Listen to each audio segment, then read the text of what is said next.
அடியேன் சார்ந்திருக்க கரூர் சபையோடைய அன்பு வாழ்த்துக்களை கூட நான் உங்களுக்கு தெரிவித்துக் கொள்கிறேன். இப்போ இந்த ஒரு நாளில் நாம் பார்க்க போகிறதான ஒரு பாடத்தினுடைய தலைப்பு புளிப்பு இல்லாதவர்களாக இருங்கள் அப்படிங்கிற ஒரு தலைப்பு. இப்போ இந்த ஒரு காலப்பகுதி நம்ம பார்க்கும் பொழுது அந்த நினைவு கூறுதலுக்கு ஏற்ற ஒரு ஆயத்தமான ஒரு காலப்பகுதியாகவே தான் இருக்குது. பிரதர் வாரம் இதே சப்ஜெக்ட் தான் பிரதர் பேசிகிட்டே இருக்கிறாங்க அப்படின்னு நீங்கள் தோணலாம். ஆனால் அன்பான சகோதரர்களை இன்றைக்கி நம்ம ஒரு வித்தியாசமான ஒரு காரணத்தில் அதற்கே உரிய ஒரு ஆயத்தத்தோடு தான் நம்ம சில விஷயங்களை நம்ம பார்க்க போகிறோம். அன்பான சகோதர சகோதரிகள், அப்போ புளிப்பு இல்லாதவர்களாக இருங்கள்னு ஏன் பவுல் சொல்கிறார் அப்படின்னா, அதான் ஆதார வசனம் வாசிக்க கேட்டோம். நம்ம மறுபடியும் கூட வாசிக்கலாம், வாய்ப்பு இருந்தால். 1 கொரிந்தியர் 5:7. 1 கொரிந்தியர் 5ஆம் அதிகாரம் 7ஆம் வசனம்.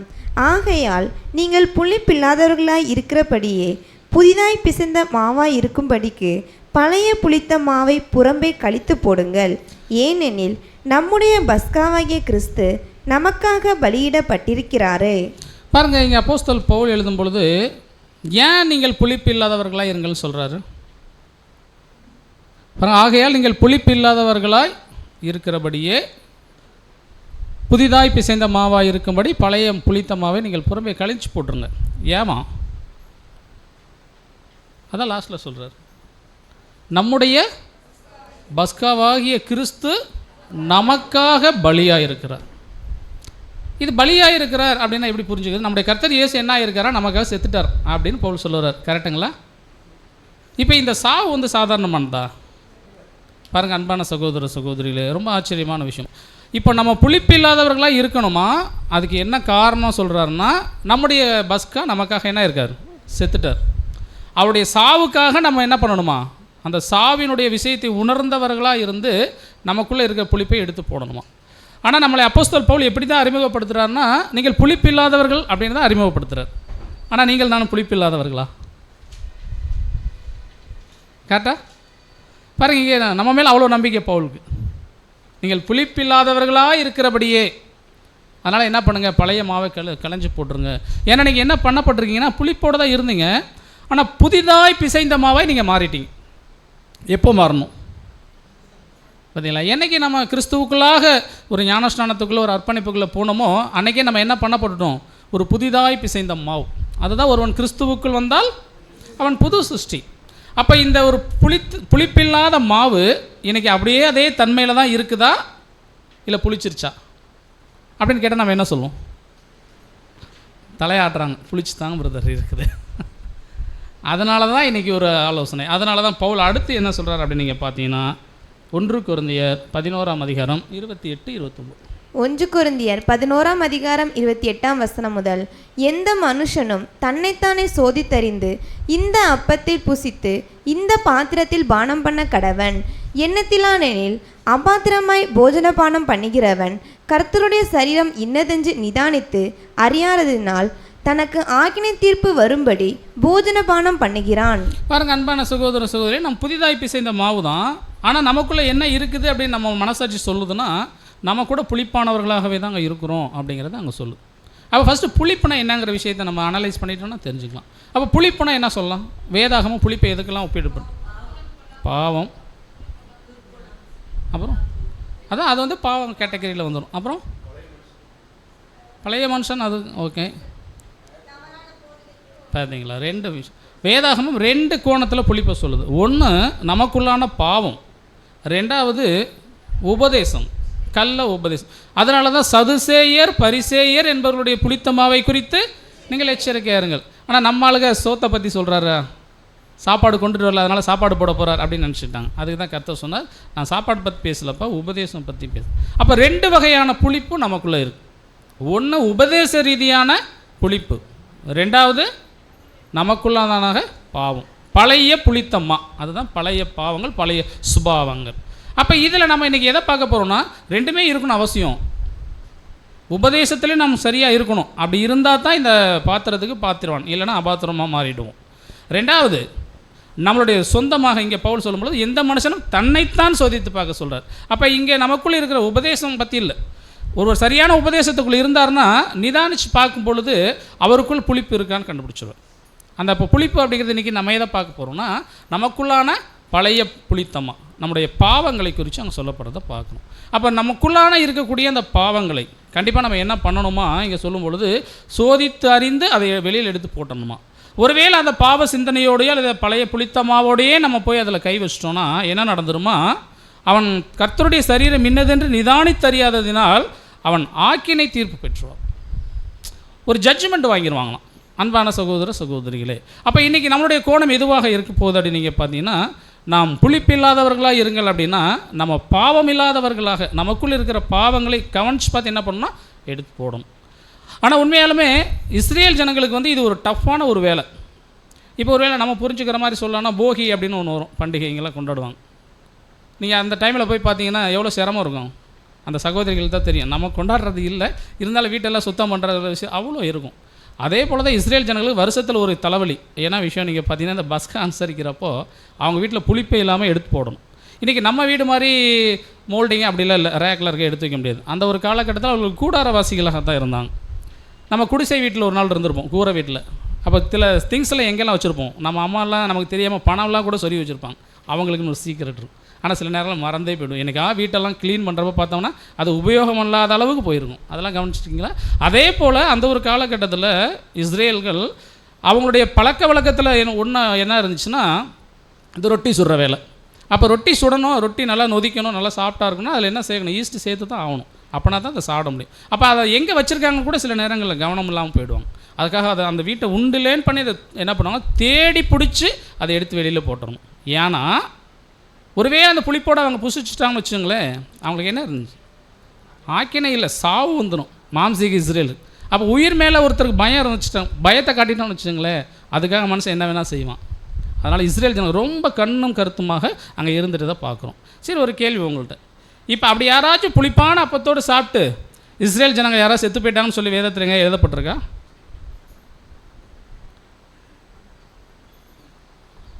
அப்படி பார்க்குறப்போ எனக்கு தெரிய பஸ்கா அனுசரிக்கிறப்ப யார் செத்ததா வேதத்தில் எந்த பதிவும் இல்லை. அப்போ என்ன விஷயம்னா அவங்க ரொம்ப கவனமாக செஞ்சுருக்கிறாங்க.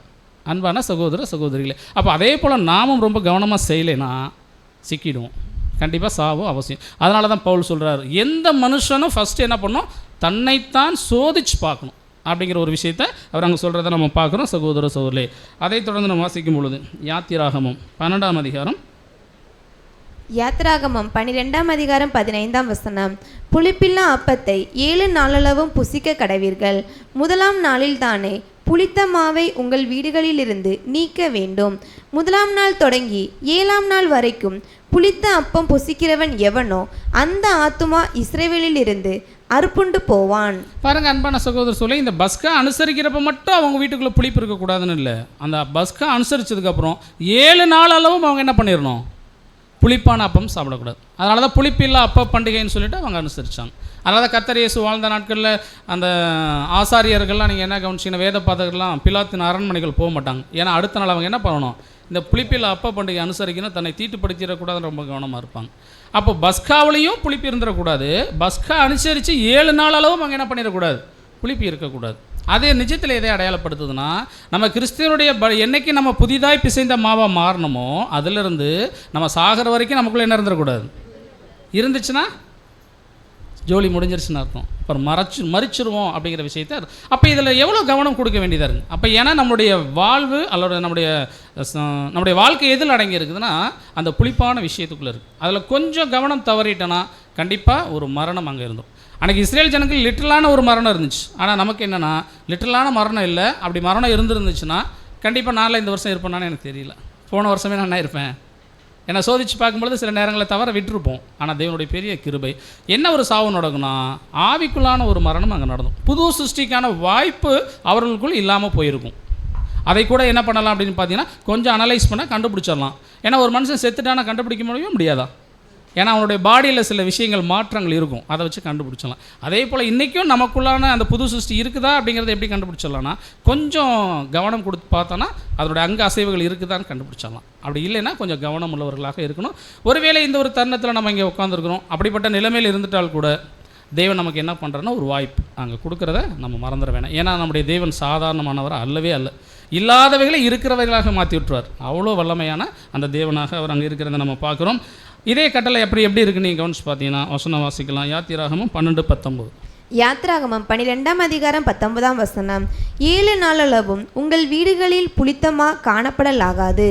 எவனாகிலும் புளிப்பிடப்பட்டதை புசித்தால் அவன் பரதேசியானாலும் சுதேசியானாலும் அந்த ஆத்துமா இஸ்ரவேல் சபையில் இராமல் அறுப்புண்டு போவான். பாருங்க சகோதர சகோதரே, அந்த பஸ்கா பிரமாணம் ரொம்ப அருமையாக இருக்குது.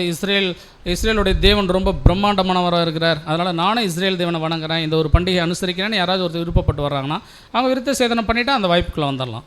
ஆனால் அவங்க யாராக இருந்தாலும் சரி, அவங்க கூட அவங்களுக்கு என்ன கண்டிஷன் தான், அவங்களும் புளிப்பான விஷயங்களை சாப்பிடக்கூடாது. சாப்பிட்டா சாவு நிச்சயம் அப்படிங்கிற விஷயங்களை நம்ம பார்க்குறோம். அப்போ பஸ்கா அனுசரிக்கிற தருணத்தில் மாத்திரம் நம்ம அப்படியே ஆக்ட் பண்ணிவிட்டு வீட்டை வெள்ளை அடிச்சுக்கிட்டு சரி பண்ணுறது அல்ல.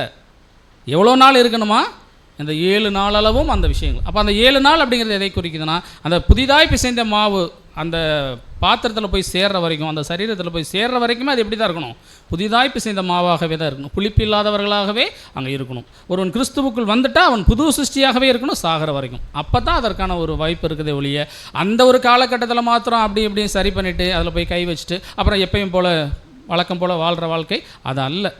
அது ஒரு புது சிருஷ்டிக்கான வாய்ப்பல்ல. அவங்களை குறித்து இங்கே பேசப்படவும் அல்ல. விசேஷமாக அவருடைய சரீரமாக அழைக்கப்பட்டிருக்கிற அவர்களுக்கு மாத்திரமே, விசேஷித்த வகுப்பாராக இருக்கிற அந்த முதற் பேரானவர்களுக்காக மாத்திரமே. அப்போ நீங்கள் நிழலில் நீங்கள் கவனித்து பார்க்கும் பொழுது அந்த பஸ்கா ஆடு அங்கே பலியிடப்பட்டுச்சு பார்த்தீங்களா, அது எதற்காக பலியிடப்பட்டுச்சு பார்த்தீங்களா, தலைச்சன்களுக்காக, முதற் பேரானவர்களுக்காக பலியிடப்பட்டுச்சு. இங்கே அப்போஸ்தலன் பவுல் சொல்கிறார், நம்முடைய பஸ்காவாகிய கிறிஸ்து நமக்காக பலி. அப்போ இங்கே பஸ்காவாகிய கிறிஸ்து பலியிடப்பட்டிருக்கிறார். அது யாருக்காகனா, அது நம்முடைய, யார் அந்த நம்முடைய வகுப்பார் அப்படின்னா, யோவானில் நம்ம 1 யோவானில் வாசிக்கிறோம், நம்முடைய பாவங்களை நிவர்த்தி செய்கிற கிருபாதார பலி அவரே, சர்வலோகத்தின் பாவங்களை நிவர்த்தி செய்கிறவரும் அவரே. அப்போ அந்த நம்முடைய முதலாவது பாவ நிவர்த்தி யாருக்கு செயல்படுதுன்னா, அந்த முதற் பேரானவர்களுக்கு அங்கே செயல்படுது. அப்போ முதற் பேரானவர்களாக யார் ஒருத்தர் அழைக்கப்பட்டிருக்கிறார்களோ அவர்கள் கண்டிப்பாக என்ன பண்ணுவாங்களாம், தன்னைத்தான் நிதானித்து பார்க்குறதுல ரொம்ப கவனமுள்ளவராக இருப்பாங்க.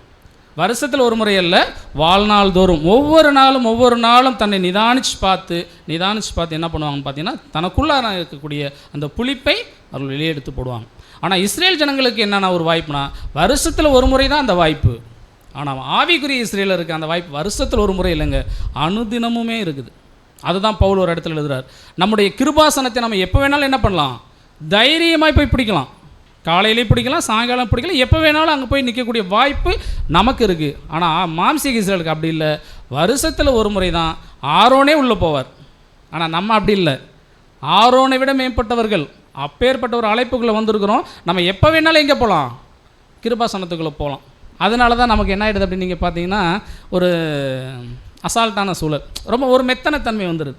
நம்ம நினச்ச நேரம்லாம் அப்பா காசு கொடுத்துட்டாருன்னா பிள்ளைகளுக்கு அதை பற்றி தெரியாது.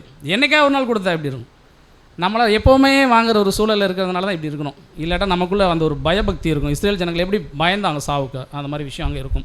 அப்போ அன்பான சகோதர சகோதரி, இப்போ நிழல் என்ன பார்க்குறோன்னா, ஒரு புளிப்பு இருந்துடக்கூடாது. அப்படி இருந்தால் அது ஒரு பேர் ஆபத்தில் முடியும் அல்லது சாவில் போய் முடியும். அதை அப்படியே அப்போஸ்தலன் பவுல் என்ன பண்ணுறாருன்னு நீங்கள் பார்த்தீங்கன்னா, கர்த்தருடைய மரணத்தின் பாத்திரவான்களாக இருக்கக்கூடிய நமக்கு ஒரு எச்சரிப்பாக கொடுக்குறார். என்னென்னா, நீங்கள் புளிப்பு இல்லாதவர்களாக இருந்துருங்க.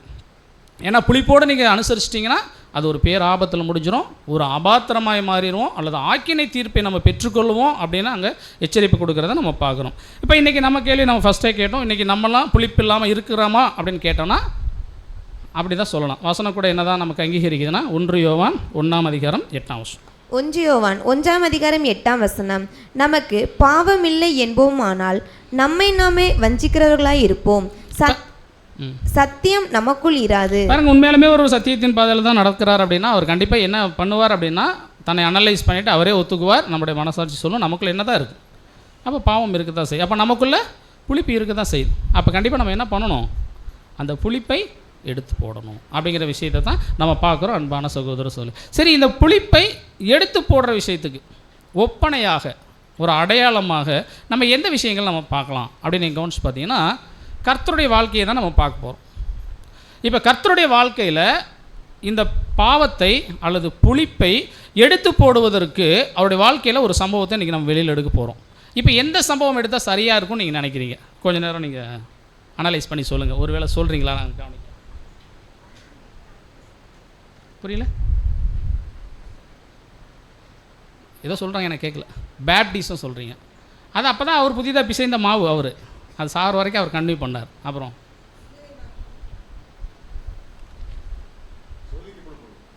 மரணம் சொல்கிறாருங்க, சோதிக்கப்படும் போது சொல்கிறாங்க. அப்போ இதெல்லாம் இப்போ மரணத்தில் அவர் முழுவதுமாக இது பண்ணார். இப்போ இதுக்குள்ளே அவர் எப்படி பாவத்தை எடுத்து போகிறதுக்கு நம்ம கம்பேர் பண்ணுவோம்?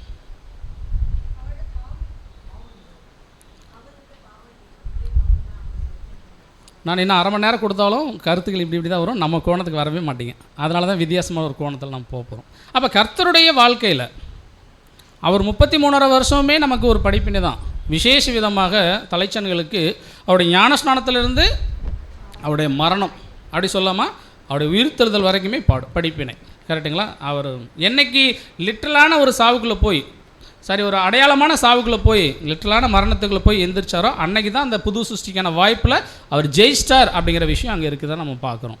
அன்பான சகோதரர் சொல்லி அப்போ இந்த ஒரு பாட்டில் நம்ம ஞானஸ்நானத்திலிருந்து சிலுவை வரைக்குமே நம்ம என்ன பண்ணியிருப்போம்னா நிறைய அடையாளங்களை நிறைய தருணங்களை தியானிச்சிருப்போம். ஆனால் இன்றைக்கி நம்ம பார்க்க போகிற அந்த தருணத்தை கண்டிப்பாக சிந்திச்சிருக்கிறீங்களா, ஒரு வேளை கேள்விப்பட்டீங்களா தெரியல. இப்போ நம்ம பார்க்க போகிறோம். நம்ம எதை பார்க்க போகிறோன்னா அந்த சிலுவையில் அவர் செத்துட்டார். செத்ததுக்கப்புறம் என்ன நடந்துச்சு? அடக்கம் பண்ணான். அப்புறம் பாருங்கள், அந்த அவள் சிலுவையில் மரிச்சதுக்கப்புறம் ஒரு சம்பவம் நடந்துச்சு. அந்த கர்த்தர் இயேசு கூட என்ன பண்ணார் பார்த்தீங்கன்னா, அந்த சதுசேயர்கள் பரிசேயர்கள் அவங்கள்ட்ட வந்து கேட்டாங்க, நீ தேவனுடைய குமாரன்னு சொல்கிறீங்களா, அப்போனா எங்களுக்கு என்ன பண்ணாங்க? ஒரு அடையாளம் காட்டிட்டீங்கன்னா போதுங்க, நாங்கள் நம்புகிறோம் அப்படின்னு சொன்னார். அதுக்கு அவர் என்ன சொன்னார்? விபச்சார சந்ததியார் என்னிடத்தில் ஒரு அடையாளம் தேடுகிறது, ஆனால் யோனா தீர்க்கதரிசின் அடையாளமே அல்லாமல் வேறு எந்த அடையாளம் இது கொடுக்கப்படலை. அப்படின்னா எதை சொல்கிறார்? எப்படி யோனா மீனின் வயிற்றில் 3 நாள் இருந்தாரோ அதே போல் மனுஷகுமாரனும் பூமியின் இருதயத்தில் 3 நாள் 3 ராப்பகல் அவர் இருப்பார். இதுதான் அடையாளம் சொல்கிறார். அவர் தேவனுடைய குமாரன் என்பதற்கு ஒரு அடையாளமாக எதை சொல்கிறார்? கர்த்தர் இயேசு பூமிக்குள்ளே இருக்கிறத சொல்கிறார். அந்த பூமியின் மடியில் பூமியின் இருதயத்துக்குள்ளே அடக்கம் பண்ணப்பட்ட நிலைமையில் இருக்கிறத சொல்கிறார். அதில் என்ன அவர் மனுஷகுமாரனுங்கிறதுக்கு தேவகுமாரன் சொல்கிறதுக்கு ஒரு அடையாளம் எப்படி நம்ம எடுக்கலாம்? ஒருத்தர் செத்து போனால் தேவகுமாரன் அடையாளம் ஆகிடுமா? நீ யோசிச்சு பாருங்கள் அன்புக்குரிய சகோதர சகோதரர்களே, அந்த 3 நாள் விஷயம் சாதாரணமானது அல்ல. இன்றைக்கி நம்ம அந்த பாட்டுக்குள்ளே போய் பார்க்க போகிறோம். சிலையில் சாகடிச்சிட்டாங்க, 3 நாள் உள்ளே போயிட்டாங்க, 3ஆம் நாள் உயிரோடு வந்துட்டார். அவ்வளோதான் நம்ம சிந்திக்கிறோம். ஆனால் அதுக்குள்ளே இருக்குங்க ஒரு மாபெரும் சத்தியம், ஒரு மாபெரும் தெய்வீக திட்டம். நம்ம சிந்தைக்கு எட்டாத சில விஷயங்களை நம்ம பார்க்க போகிறோம். அப்படி என்ன பிரதர் அதெல்லாம் சொல்ல போகிறீங்க அப்படின்னு நீங்கள் நினச்சிங்கன்னா, இதை யார் எழுதுகிறார் பாருங்க. 1 பேதுரு 3ஆம் அதிகாரம் 18 நம்ம வாசிக்கிறோம். 1 பேதுரு 3ஆம் அதிகாரம் 18ஆம் வசனம். ஏனெனில் கிறிஸ்துவும் நம்மை தேவனிடத்தில் சேர்க்கும்படி அநீதி உள்ளவர்களுக்கு பதிலாக நீதி உள்ளவராய் பாவங்களின் நிமித்தம் ஒரு தரம் பாடுபட்டார். அவர் மாம்சத்திலே கொலையுண்டு ஆவியிலே உயிர்ப்பிக்கப்பட்டார். அந்த ஆவியிலே அவர் போய் காவலுள்ள ஆவிகளுக்கு பிரசங்கித்தார். அந்த ஆவிகள் பூர்வத்திலே நோவா பேழையை ஆயத்தம் பண்ணும் நாட்களிலே தேவன் நீடிய பொறுமையோடு காத்திருந்த போது கீழ்ப்படியாமற் போனவைகள். அந்த பேழையிலே சிலராகிய 8 பேர் மாத்திரம் பிரவேசித்து ஜலத்தினாலே காக்கப்பட்டார்கள். இப்போது பேதுரு எதை சொல்கிறாரு தெரியுதுங்களா? நம்ம பார்க்கக்கூடிய அந்த ஒரு பகுதியை தான் இங்கே பேதுரு எழுதுகிறார். என்னவா, அவர் மாம்சத்தில் கொலையுண்டார், ஆவியில் உயிர்ப்பிக்கப்பட்டார். அந்த ஆவியிலே அவர் போய் என்ன பண்ணாராம்? காவலில் உள்ள ஆவிகளுக்கு பிரசங்கம் பண்ணார். இது எப்படி புரிஞ்சுருக்கீங்க? இதை குறித்து உங்களுடைய பதில் என்னன்னு நீங்கள் சொன்ன போகிறோம்.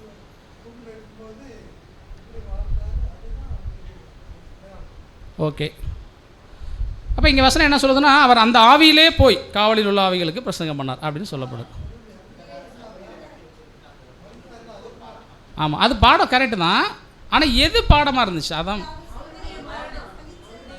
சிலுவையில் சகிச்சது, அதெல்லாம் வரணும் அப்படிங்கிறேன். பாருங்கள் அன்பான சகோதரர் சொல்லி நீங்கள் சொல்கிற விஷயம்லாம் கரெக்டு தான். ஆனால் இப்போ கொஞ்சம் ஆழமாக போய் பார்த்தோன்னா அதில் ஒரு பெரிய ரகசியம் உள்ள இருக்குது. பிரியமானவர்கள், என்ன விஷயம்னா பாருங்கள், கர்த்தர் இதை அடையாளமாக காட்டுறார். எப்படி யோனா மீனின் வயிற்றுக்குள் இருந்தாரோ, அப்போ அந்த மீனின் வயிற்றுக்குள் இருந்தால் அவர் ஒரு ப்ரேயர் பண்ணுவார். என்ன பண்ணுவார்? பூமியின் ஆழங்கள் என்னை சூழ்ந்து கொண்டது, அங்கே ஒன்றுமே இல்லை. அவரால் உண்மையிலுமே அதுக்குள்ளே போய்ட்டால் பொழைக்கவே முடியாது, ஆனால் பொழைச்சார். அப்போ பாருங்கள் அன்பான சகோதரர் சொல்ல, இப்போ இதை குறித்து வெளியில் இருக்கக்கூடிய பெயர் கிறிஸ்தவனுடைய விசுவாசம் என்ன இருக்குன்னு நீங்கள் பார்த்தீங்கன்னா, அவர் உயிர் தெழுந்தது மறுபடியும் போய் அவங்கள பிரசங்கம் பண்ணார் அப்படிங்கிற ஒரு பார்வை அங்கே இருக்கிறத நம்ம பார்க்குறோம். ஆனால் உயிர்த்தெழுதலை பற்றி அவர் அங்கே பேசப்படலை. மாறாக எதை குறித்து தான் சொல்லப்படுதுன்னா, அவர் மாம்சத்தில் கொலையுண்டார் அப்படின்னு வசனம் இருக்குது பார்த்தீங்களா, அதை பற்றி தான் பேசப்படுது. கர்த்தருடைய மரணம் தான் ஒரு மிகப்பெரிய ஒரு படிப்பினை, ஒரு பாடம். யாருக்குன்னா, அந்த நோவாவின் நாட்களில் இருந்துட்ட யாருக்கா, விழுந்து போன தூதர்கள். அப்போ அந்த விழுந்து போன தூதர்கள் யார்? அவர்கள் பூலோகவாசிகளா பரலோகவாசிகளா? பார்த்தீங்களா, பரலோகவாசிகள். கரெக்டு தான். அப்போ விஷயம் என்னென்னா, கர்த்தருடைய மரணம் யாருக்கு ஒரு படிப்பினையாக இருந்துச்சுன்னா, அவர் ஆல்ரெடி எங்கேருந்து வந்தார்? அவர் ஒரு பரலோகவாசி.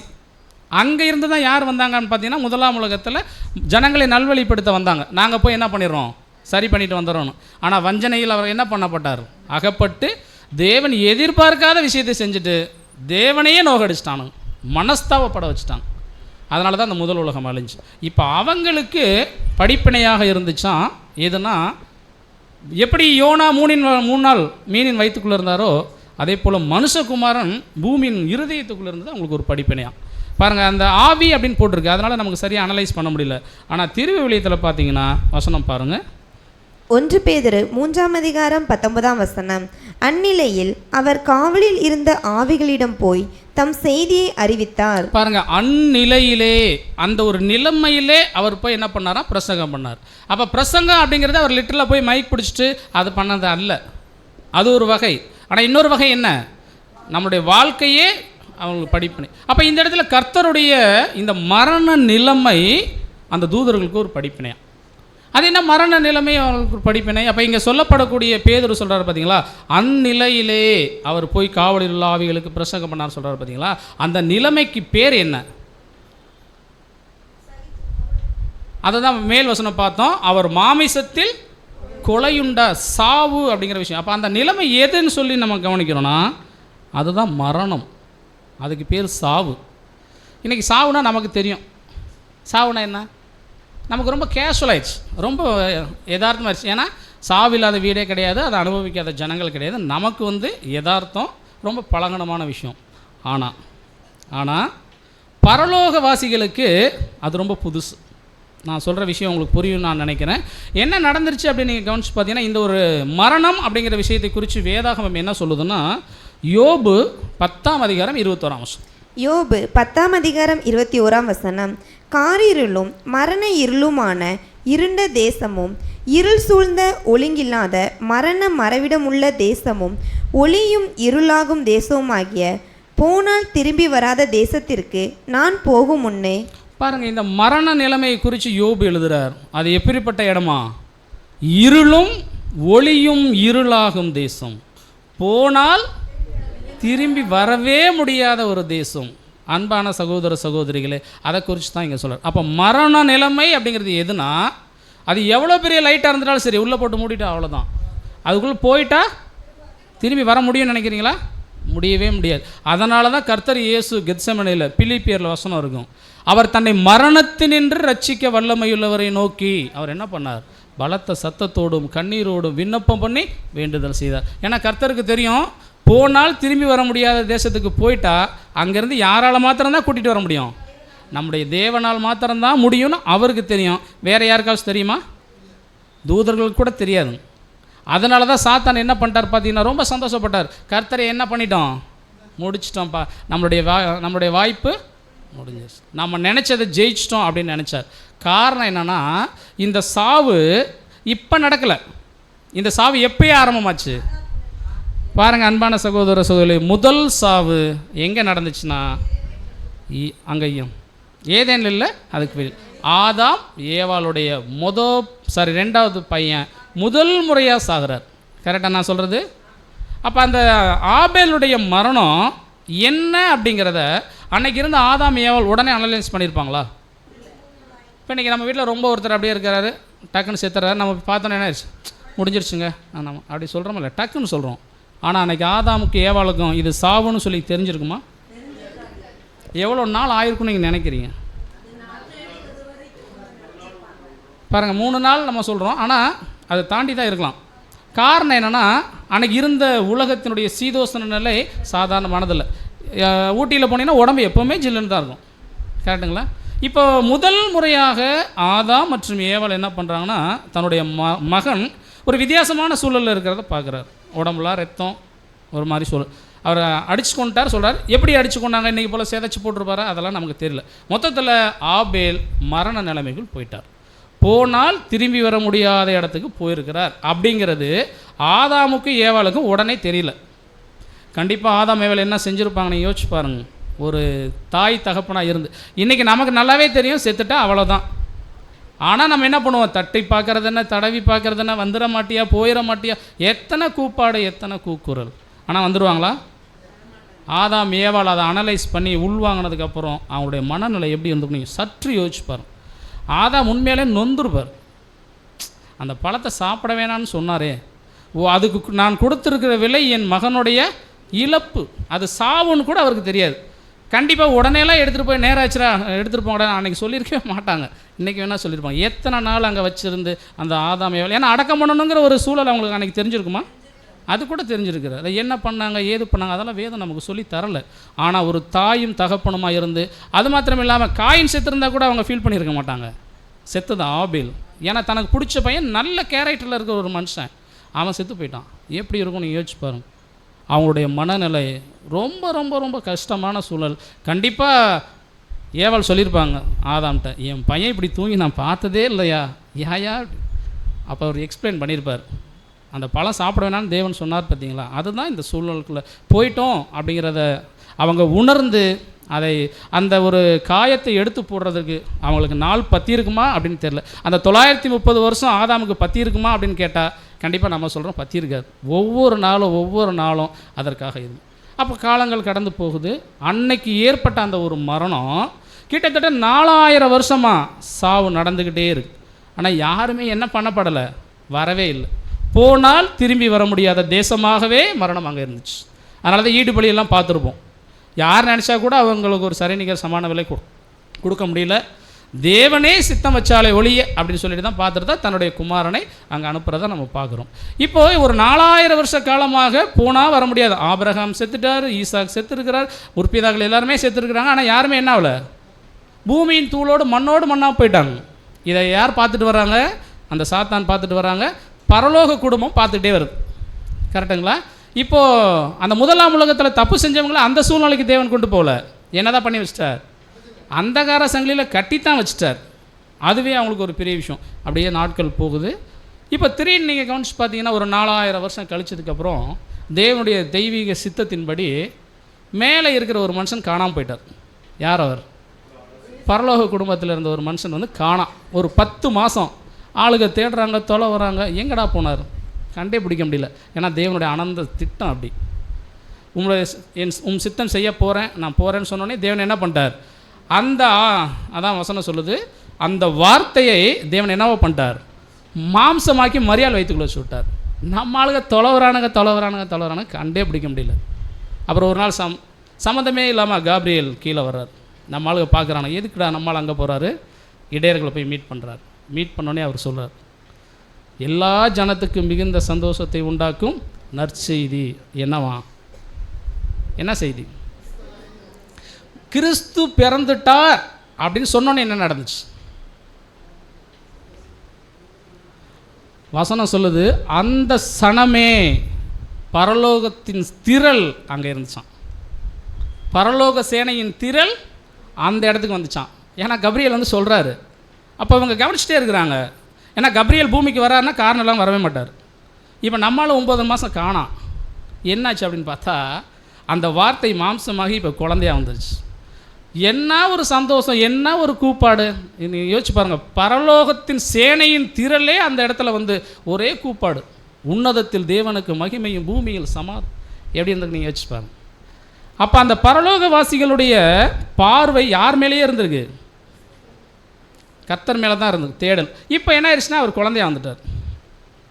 இதெல்லாம் நம்மளுடைய இமேஜினேஷன். நீங்கள் நல்லா சற்று ஆவிக்குரிய, இன்றைக்கி இந்த விஷயத்தை விட்டுருங்க, நம்ம ஆவிக்குரியவர்களாக அங்கே போயிடலாம், நம்ம வீடுன்னு அப்படின்னு நினச்சிட்டு. இப்போ பார்க்குறாங்க அவர் வளர்கிறார், சம்மந்தம் இல்லாமல் கொலை செய்கிற சூழல் நடக்குதா, அப்படி இப்படி போகுது, நிறைய அற்புத அடையாளம் நடக்குது, அப்படியே போகுது. ஒரு 3.5 வருஷம் ஊழியமும் செய்கிறார். கடைசியில் எங்கேயும் போயிடறாருன்னா சாவுக்குள்ளேயும் போயிடுறார். அவங்களால அதை உண்மையாலுமே என்ன பண்ண முடியல. இப்போ இவங்க நினச்சிருப்பாங்க ஒரு 9 மாதம் காணா இப்போ மரியாதை வயிற்றில் ஒரு குழந்தைய வந்துட்டார். ஆனால் இந்த ஒரு விஷயத்தை முதலாம் உலகத்திலிருந்து 4000 வருஷ காலமாக நம்மளால் என்ன பண்ணுறாங்க, பார்த்துக்கிட்டே இருக்காங்க. யாருமே என்ன பண்ணலை, இந்த சாவுக்குள்ளே போயிட்டு வரவே முடியல. ஆனால் அவங்களுடைய கேப்டன் தன்னுடைய நேச குமாரனை தேவன் எதுக்குள்ளே கொண்டு போய் விட்டார்னா, அந்த சாவுக்குள்ளே கொண்டு போய் வச்சிட்டார். போனால் திரும்பி வர முடியாத ஒரு நிலைமை. எப்படி இருந்துக்கும் நீங்கள் நினைக்கிறீங்க? இப்போ ஆபேலுடைய மரணம் அன்னைக்கு மாம்சத்தில் இருந்த ஆதாம் ஏவாளுக்கு அல்லோலப்பட்டாங்க. இப்போ ஆவிக்குரிய ஜீவிகளாக இருக்கிற அவங்களுக்கு எப்படி இருந்திருக்குன்னு நீங்கள் நினச்சி பாருங்க. சாகடிச்சிட்டாங்க, கொண்டு போய் கல்லறையில் வச்சு மூடிட்டாங்க. 3 நாள் ஆகுது. நம்ம விசுவாசிக்கிறோம், கண்டிப்பாக அந்த பரலோக சேனையின் திரள் எங்கே தான் இருந்திருக்கும், கல்லறைக்குள்ளே தான் இருந்திருப்பாங்க. தொட்டு பார்த்துருப்பாங்க, தடவி பார்த்துருப்பாங்க, என்னாச்சு ஏதாச்சு. உண்மையாலுமே அவங்களுடைய மனநிலை நீங்கள் புரிஞ்சுப்பாங்க. நம்ம வீட்டில் மாம்ச சாவு நடந்தாலே நம்ம அலறோம். இப்போ ஆவிக்குரிய நிலைமையில் இருக்கிற ஒருத்தர் தேவகுமாரன், ஒரு பரிபூர்ணமான மனுஷன், சாவே வராத ஒரு மனுஷன், ஆனால் அந்த நிலைமைக்குள்ளே போயிட்டார். இதுக்கு மேலே என்ன நடக்கும்னு சொல்லி அவங்களுக்கு தெரியவே தெரியாது. எப்படி இருந்தோம்னு நீங்கள் யோசிச்சு பாருங்கள் பிரியமானவர்களே. அந்த ஒரு நிலைமை அப்படி இந்த ஒரு நிலைமை தான், அதை தான் பேதுரு எழுதார். அந்த நிலைமை விழுந்து போன தூதர்களுக்கு மிகப்பெரிய படிப்பினை. நான் ஜனங்களை நல்வழிப்படுத்துகிறேன்னு வந்தோம், ஆனால் நம்மளால் இந்த மனுக்குள்ள சீர்கெட்டு போயிடுச்சு. ஆனால் நம்மளுடைய கேப்டன் தேவனுடைய ஒரே பேரான குமாரன், அவர் என்ன பண்ணிட்டார், இவங்களை மீட்பதற்கு சாவுக்குள்ளே போயிட்டார், மரணத்துக்குள்ளே போயிட்டார். இந்த ஒரு விஷயத்தை அவங்களால என்ன பண்ணவே முடியல, கிரகிக்கவே முடியல. நம்ம வீட்டில் நல்லா இருக்கோம், செத்துட்டாங்கன்னா எப்படி இருக்கும், அதிலேருந்து வெளியே வர முடியும்னு நீங்கள் நினைக்கிறீங்களா? உண்மையாலுமே போனால் போட்டுன்னு இருந்தவங்க செத்தா கண்டிக்க மாட்டோம். ஆனால் நம்ம வீட்டுக்கு தலையாக வேறாக இருக்கிறவங்க யாராவது போயிட்டாங்கன்னா அது எந்த நேரம் எவ்வளோ வருஷம் கிடைச்சாலும் ஒரு மாதிரியான ஒரு ஃபீல் அங்கே இருக்க தான் செய்யும். அன்பானவர்களே, அதே போல் தான் அன்றைக்கி இருந்த அந்த ஆவிக்குரிய தூதர்களுக்கு மிகப்பெரிய விஷயம். அப்படியே அலறாங்க ஆளுங்க. அதனால தான் விடிய காலையில் மகதலேனா மரியாள் வந்தோடனே அங்கே ஆள் யார் தான் இருந்தா, வேறு யாராச்சும் இருந்தாங்களா? தூதர்கள் தான் இருந்தாங்க. ரொம்ப சந்தோஷம் சொன்னாங்க. எப்போ அவர் எந்திரிச்சிட்டாரியா, எப்படி இருந்ததுக்கு நீங்கள் யோசிச்சு பாருங்கள். அவங்களுடைய அந்த சந்தோஷம். போனால் திரும்பி வர முடியாத தேசத்திலேருந்து முதல் பலனாக ஒருத்தர் என்ன பண்ணிட்டார், தேவன் தூக்கிட்டார். எப்படி இருந்தவங்க நீங்கள் நினச்சி பாருங்கள், அவ்வளோ சந்தோஷம். ஆனால் இப்போ வந்திருக்கிறவர் மரியாள் வயிற்றில் அந்த குமாரன் மாதிரி சின்ன பையனாக வரல, இவர் முன்னாடி இருந்த அதே ஸ்டேஜில் எந்திரிச்சு வர்றாரு. எப்படி இருந்திருக்கும், இவர் மேலே போனதுக்கப்புறம் தான் மகிமை. ஆனால் இப்போ அவர் எந்திரிச்சு வந்தது, அவர் எந்த நிலைமையிலிருந்து பூமிக்கு வந்தாரோ, சிசுவாக மாறினாரோ, அந்த நிலைமையிலே அவர் உயிர்ப்பிக்கப்பட்டார். அவர் மாம்சத்தில் கொலையுண்டு ஆவியில் உயிர்ப்பிக்க. முன்னாடி இருந்த அதே சுபாவத்தில் தன்னுடைய சொந்தக்காரங்களை பார்க்குறாங்க. அந்த பரலோக ஜீவியில் என்ன சந்தோஷம் இருந்திருக்கும் பிரியமானவர்களே. இந்த ஒரு நிலைமை தான் அன்னைக்கு விழுந்து போன அந்த தூதர்களுக்கு மிகப்பெரிய ஒரு படிப்பினை. நம்மளால் சீர்கெட்டு போன இந்த உலகத்தை, மனுக்குலத்தை நம்ம படைச்சிட்ட நம்மளுடைய கேப்டன் என்ன பண்ணிட்டான்னா, தேவ சித்தம் செய்வதற்காக அந்த சாவுக்கு கூட போயிட்டார். அந்த சாவும் சாதாரணமான சாவு அல்ல, அது வினோதமான சாவு, விசித்திரமான சாவு, கொடூரமான சாவு. சரித்திரத்தில் முதலாவது ஒரு கொடூரமான சாவுனா கர்த்தருடைய சாவாக அங்கே இருக்கிறத இவங்க கண்ணார பார்க்குறாங்க.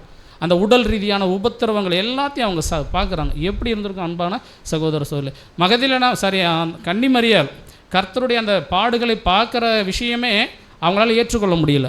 அதான் சிமியோன் சொன்னார், உன் இருதயத்தையும் ஒரு வாள் ஊடுருவும் அப்படின்னாங்க.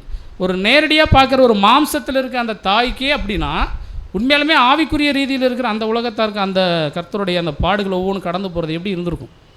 எல்லாவற்றுக்கும் மேலாக நம்முடைய அப்பாவுக்கு எப்படி இருந்திருக்கும். கண்ணார பார்க்குறார். அவர் சாகணும்னு நினச்சா கூட சாகடிக்கவே முடியாது, சாகவே மாட்டார். சிலுவையில் தொங்க விட்டுருந்தாங்கன்னா இன்ன வரைக்கும் கூட அவர் தொங்கிட்டு தான் இருந்திருக்கலாம். ஏன்னா அவருடைய பரிபூர்ணமான சரீரம், அது மாத்திரம் இல்லாமல் வாழக்கூடிய உரிமையும் அவர்கிட்ட இருந்துச்சு. நான் நியாயப்பிரமாணத்தை நிறைவேற்றிட்டார். அதனால தான் அப்பா கவனிச்சார். சரி, நம்மால் ஜெயிச்சிட்டார். எப்படி ஆபிரகாம் கத்தி எடுத்துன்னு ஸ்டாப் பண்ணாரோ, இப்போ நம்மால் ஜெயிச்சிட்டான்னு சொன்ன உடனே என்ன பண்ணிட்டான்னா, இவரை சாக அடிக்கணும்னா, இவர் உயிர் போகணுன்னா ஒரே விஷயம் செஞ்சு தான் ஆகணும். என்ன பண்ணணும்னா, நம்ம கைவிட்டால் ஒழிய நம்மால் சாக மாட்டான். அதான் ஒரு நொடியில் அவர் என்ன பண்ணார், ஒரு இமைப்பொழுது அப்படி அப்படி எடுத்தார். அதுவே கர்த்தரால் என்ன பண்ண முடியல. இவங்க அடித்த அடி வேறு, இதெல்லாம் அவர் சகிச்சுக்கிட்டார். குத்துனாங்க பின்னாடி இருந்து, அதெல்லாம் எத்தனை துரோகங்கள், எத்தனை விஷயங்கள், அத்தனை சகிச்ச நம்முடைய ஆண்டவருக்கு அப்பாவோட பிரிவை மாத்திரம் தாங்க முடியும். ஜோலி முடிஞ்சிச்சு. பிரியமானவர்களே, இப்போ போயிட்டா திரும்பி வருவோமா அப்படின்னு கர்த்தருக்கு கூட தெரியாது. அதனால தான் கெத்செமனியில் அந்த வியாகுலம். ஒருவேளை நான் சரியாக செஞ்சுருக்கிறேன்னா, ஏன்னா இனி வரக்கூடிய அந்த பாத்திரம் சாதாரணமான பாத்திரம் இல்லை, ஒருவேளை அதில் நான் இடரக்கூடாது, நான் சாகிறதுக்கு ரெடி. கர்த்தர் இயேசு வெறுமனே கழுத்தை அறுத்திருந்தாலும் அது ஈடுபலி தாங்க. ரத்தம் சிந்துதல் இருந்தால் அது ஈடுபலி. சிலுவையில் போய் தான் சாகணுங்கிற விஷயம் இல்லை, ஆனால் அதுவும் கர்த்தர் ஜெயிச்சாங்க. சாதாரணமான விஷயம் இல்லை அன்பானவர்களே. அப்போ இவ்விதமாக அந்த மரணத்துக்குள் போய் கர்த்தர் இயேசு ஒரு 3 நாள் அசைவற்று கிடந்தார். அந்த சரீரம் சாதாரண சரீரம், அது பாவமே இல்லாத ஒரு பரிபூர்ணமான சரீரம் அப்படியே அசைவற்று கிடந்தது. எதுக்கு அப்படின்னு நீங்கள் கவனிச்சு பார்த்தீங்கன்னா, நம்ம மீட்பதற்காக. அதுலேயே நமக்கு ஒரு அடையாளம் இருக்குது. ஏன்னா யோனா மீனின் வயிற்றுக்குள்ளே போனது சாதாரண விஷயம் இல்லை, அது கர்த்தருடைய மரணத்துக்கு ஒரு நிழலாக அங்கே இருக்கிறத பார்க்கணும். இப்போ கர்த்தருடைய சரீரம், கர்த்தருடைய சாவு ஆவிக்குரிய ரீதியிலிருந்து அவங்களுக்கு படிப்பினேன்னா, அவருடைய லிட்டரான மாம்ச சரீரம், அந்த ஒரு அந்த பரிபூர்ணமான சரீரம் அசைவற்ற நிலைமையில் கிடக்குதே, அந்த சரீரம் இன்ன வரைக்கும் அப்படியே தான் தேவன் வச்சுருக்கிறாங்க. ஆனால் அவர் எந்திரிச்சது அதே சரீரத்தில் எந்திரிக்கல. நமக்கு நல்லா தெரியும், அவர் மாம்சத்தில் செத்தார், ஆனால் எந்திரிச்சது ஆவியில் தான். அவர் முன்னாடி இருந்த அந்த வார்த்தையாக இருக்கும் பொழுது என்ன ஒரு சுபாவத்தில் இருந்தாரோ அதில் தான் வந்துடும். அப்போ அந்த மாம்ச சரீரம் இன்ன வரைக்கும் கூட எப்படி தான் வச்சுருக்காங்க தேவன், அசைவற்ற நிலைமையில் தான் அங்கே இருக்குது. ஆனால் அந்த சரீரத்துக்கு சாவு என்பது வரவே வராது. ஆனால் நம் நிமித்தம் கர்த்தர் என்ன பண்ணாராம், தன்னுடைய சரீரத்தை சாவுக்கு அவங்க ஒப்பு கொடுத்து, அன்னைக்கு இருந்த அந்த விழுந்து போன தூதர்களுக்கு ஒரு மிகப்பெரிய ஒரு படிப்பனையாக இருந்து, அந்த ஒரு நிமிடத்தில் இருந்து தான் அந்த விழுந்து போன தூதர்கள் கூட நிறைய பேர் என்ன பண்ணிட்டதா பிரதர் எழுதுறாருன்னா, மனசு மாறிட்டாங்களாம்.